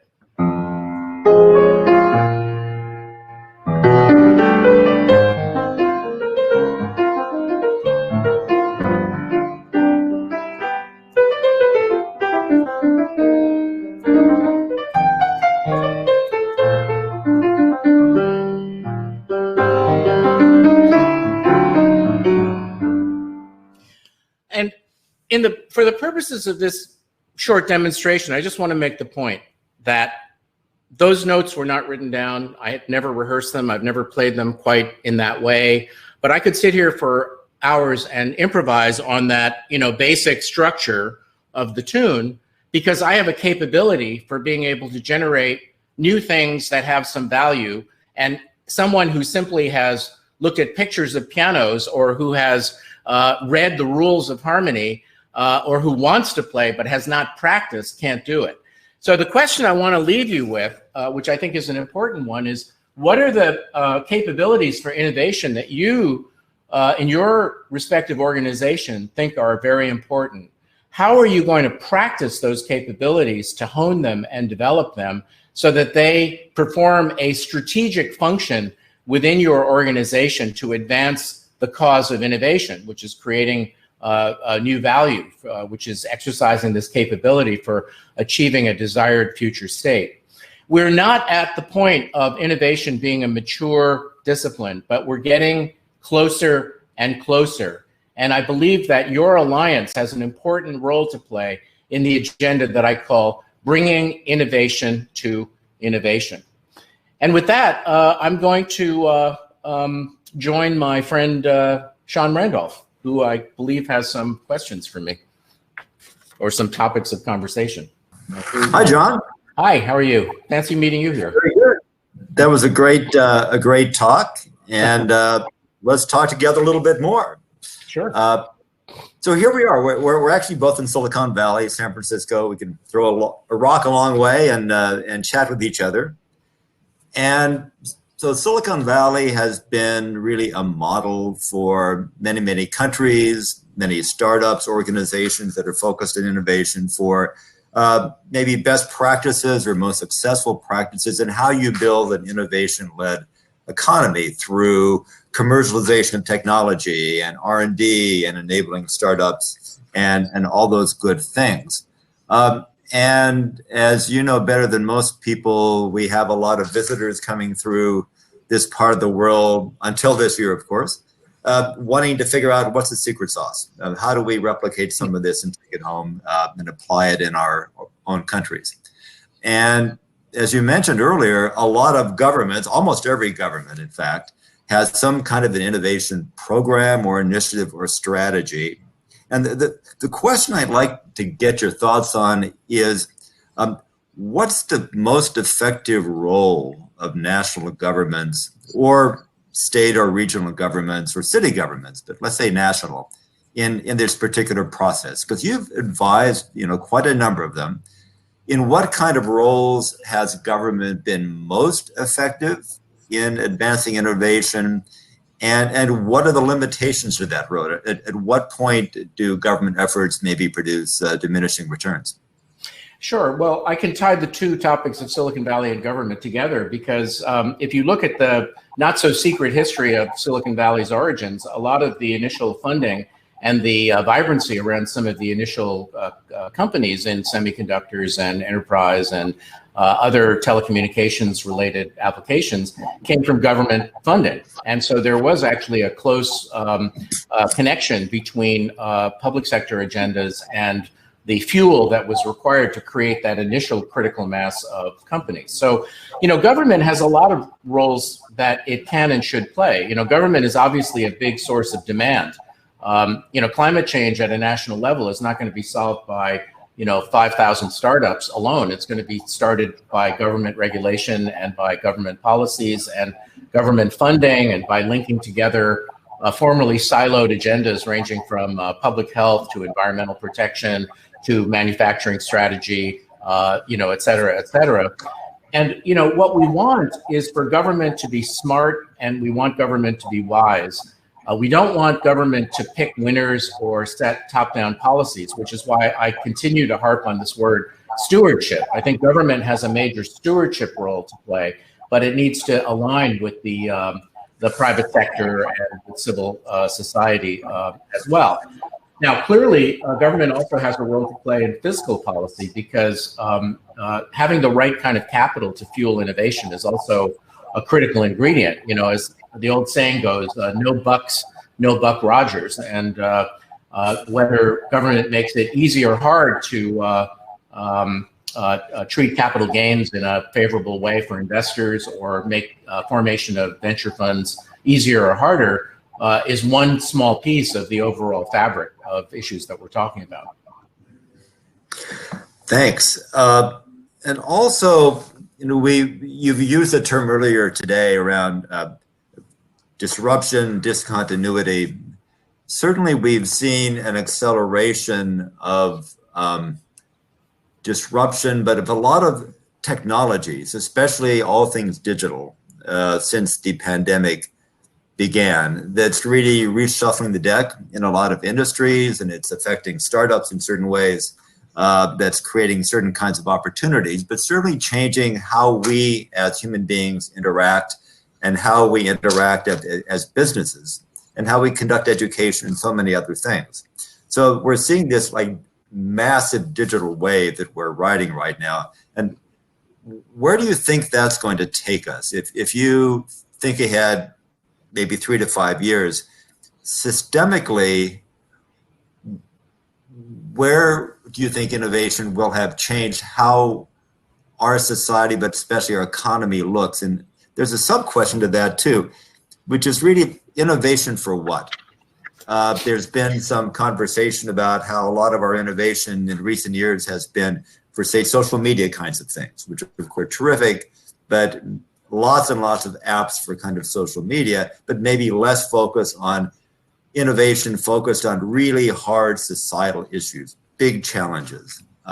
So the second related question then is, do you see any shift in how innovation is focused to look more at these big challenges like we're dealing with now with COVID? And also, well, where do you think we're going? Well, I'm glad we have another hour to talk with each other about this, because those are big, meaty questions.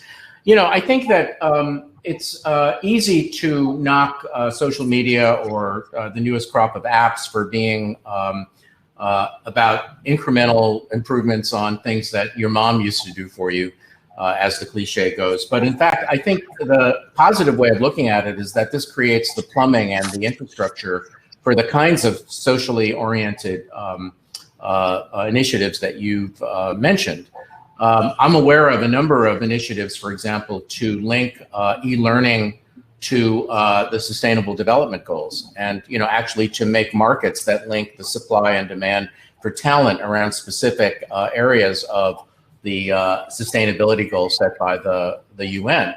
And, you know, I mean, these digital tools are very powerful. And you said 3 to 5 years. I suspect that we're underestimating the degree of change in everything from education to healthcare to civics to the way organizations function. And that the way I like to describe it is it's turning things inside out. Right. So it used to be that to get a high quality education, you had to go to an Ivy League institution and they would shut the gates and you'd be inside the ivied walls. But now for most of us, you can get the same quality of education in the narrow sense. You may not be joining the club and hanging out and going to parties, but you'll be learning at that same level of quality. And your credentials will no longer be managed by the institutions. They'll be managed by you. And the same thing is going on in healthcare, where the technology empowers the patient, and also in business, where you know, people are really questioning the role of big offices in the center business district of big cities, and in a way, it's pushing us all to be more entrepreneurial, more like an army of one, more, you know, kind of empowered to make decisions without somebody breathing down our neck. And I think for the majority of people, that is sufficiently desirable that they're not going to want to go back. So we're underestimating the amount of change. We don't know exactly where it's going to go. And the fact that my understanding, I'm in touch with a number of people in the venture capital industry, is that in a sense, it's never been this has never been a better time to start a company, because opportunities abound. Early stage capital is distinct from the elephant venture funds that we won't speak about now, but early stage venture capital is plentiful. And so if you're an entrepreneur with a track record and a great idea, you can get funded just as easily, maybe even more easily now than you could have a year ago. Yeah, I hear a lot of the same thing, that there's plenty of venture capital out there, despite the tough times, that there's probably more investment going on now than ever, but it's refocusing as smaller companies pivot to, maybe they had a certain technology, but now they can move it in another direction toward where the market is moving. And I agree that this is a unique and a promising time, especially for entrepreneurs, to kind of take us where the future requires us to go. And that's really what entrepreneurship is all about in the end. So maybe one last question. So whether at the corporate level or at the governmental level, what do you think are the biggest barriers to innovation these days? So I work, for example, with a lot of Japanese companies, large companies, and European companies, and they've been going through a process for some years about trying to prevent themselves from becoming dinosaurs by adopting innovation practices and strategies and accelerating digitization and being much more open in their internal processes. But they recognize that culturally there are issues, especially in large corporations, they need to overcome about how they do business with themselves. And then at the governmental level, of course, we've talked earlier about barriers to innovation, and just in the Latin America discussion a moment ago, that, you know, one way to help innovation is don't throw up regulatory barriers that prevent data from moving cross-border. So the last question then is, what do you think are the major barriers at the government and the corporate level to innovation accelerating? And for our organization, all of these global think tanks that are focused on the global economy and innovation, what kind of role do you think that we together can play in opening those doors further so innovation accelerates locally but also globally? So those are actually at least two, and again, you know, meaty hour-long questions, but I'll take the second one first. I think that, you know, the Alliance has a very important role to play because it touches myriad points within their sphere of operations. And so having a common point of view about what innovation is, how to develop innovation proficiencies and capabilities, what an innovation strategy is, what innovation best practices are, and a narrative around why it relates to social good is fundamentally important. And if that were established within this organization for all the member entities, that would be a gigantic leap forward, I think, in also promulgating those ideas more broadly and making useful methods, tools, perspectives available locally. In terms of the barriers that need to be overcome, I think it's back to the classic innovator's dilemma. You know, I think most of what I see as innovation out there, whether it's in government or in large established companies, is more about incremental innovation, meaning improving the existing framework. So it's, oh, let's use digital and social media to make our marketing more efficient, or let's make the customer experience shorter, or let's, you know, whatever. Whereas a time of discontinuity requires disruptive innovation, which is about game-changing innovation, because that's how you build the bridge to the unknown future. And so governments especially are optimized for stability, and often the way advancement occurs militates against taking risks, and you have a certain amount of resources in your iron rice bowl and you have to protect it. And it's understandable, it's got a logic within the institution, but it's deadly against innovation. And then also, I think that operates to a significant degree in famous, well-managed companies where, you know, there was a famous article in Harvard Business Review some time ago about called Managing Our Way to Economic Decline, which was about decrying the culture of good management at the expense of good leadership, and I would argue of good innovation. So believing that you know what you're doing, being prideful in your expertise, you know, glorifying your legacy, these are all big traps that prevent new things from happening. Well, thanks very much, John. Actually, on the government side, it's interesting when I talk to some folks in the federal government occasionally about investing, say, in energy research and putting money into the deep research. They say, oh, that's great, we're going to put money in, but we can't lose money. And so, you know, there's a certain risk factor there, even for governments as they look to the future. Anyway, we could go on for a long time in this conversation, but it's been a rich one, John. Thank you so very much for spending your time with us today. Pleasure. And I'm going to turn this over to Stephen Ezell to close out the program. All right. Well, John and Sean, thank you so much for that truly fantastic panel. As always, wonderful to hear from you, John Kao. Well, listen, I want to thank you all for being with us today for the 2020 Summit of the Global Trade and Innovation Policy Alliance. Video of this event is going to be made available on the ITIF website and the GTIPA.org website subsequently. Also, we will provide a written summary of today's events, including transcripts of the presentations from Mr. Min-seok Kim and Dr. Jesus Seade from Mexico. I also want to mention that you can follow ITIF further by registering for our Innovation Files podcast, which is at itif.org/innovation-files-podcast.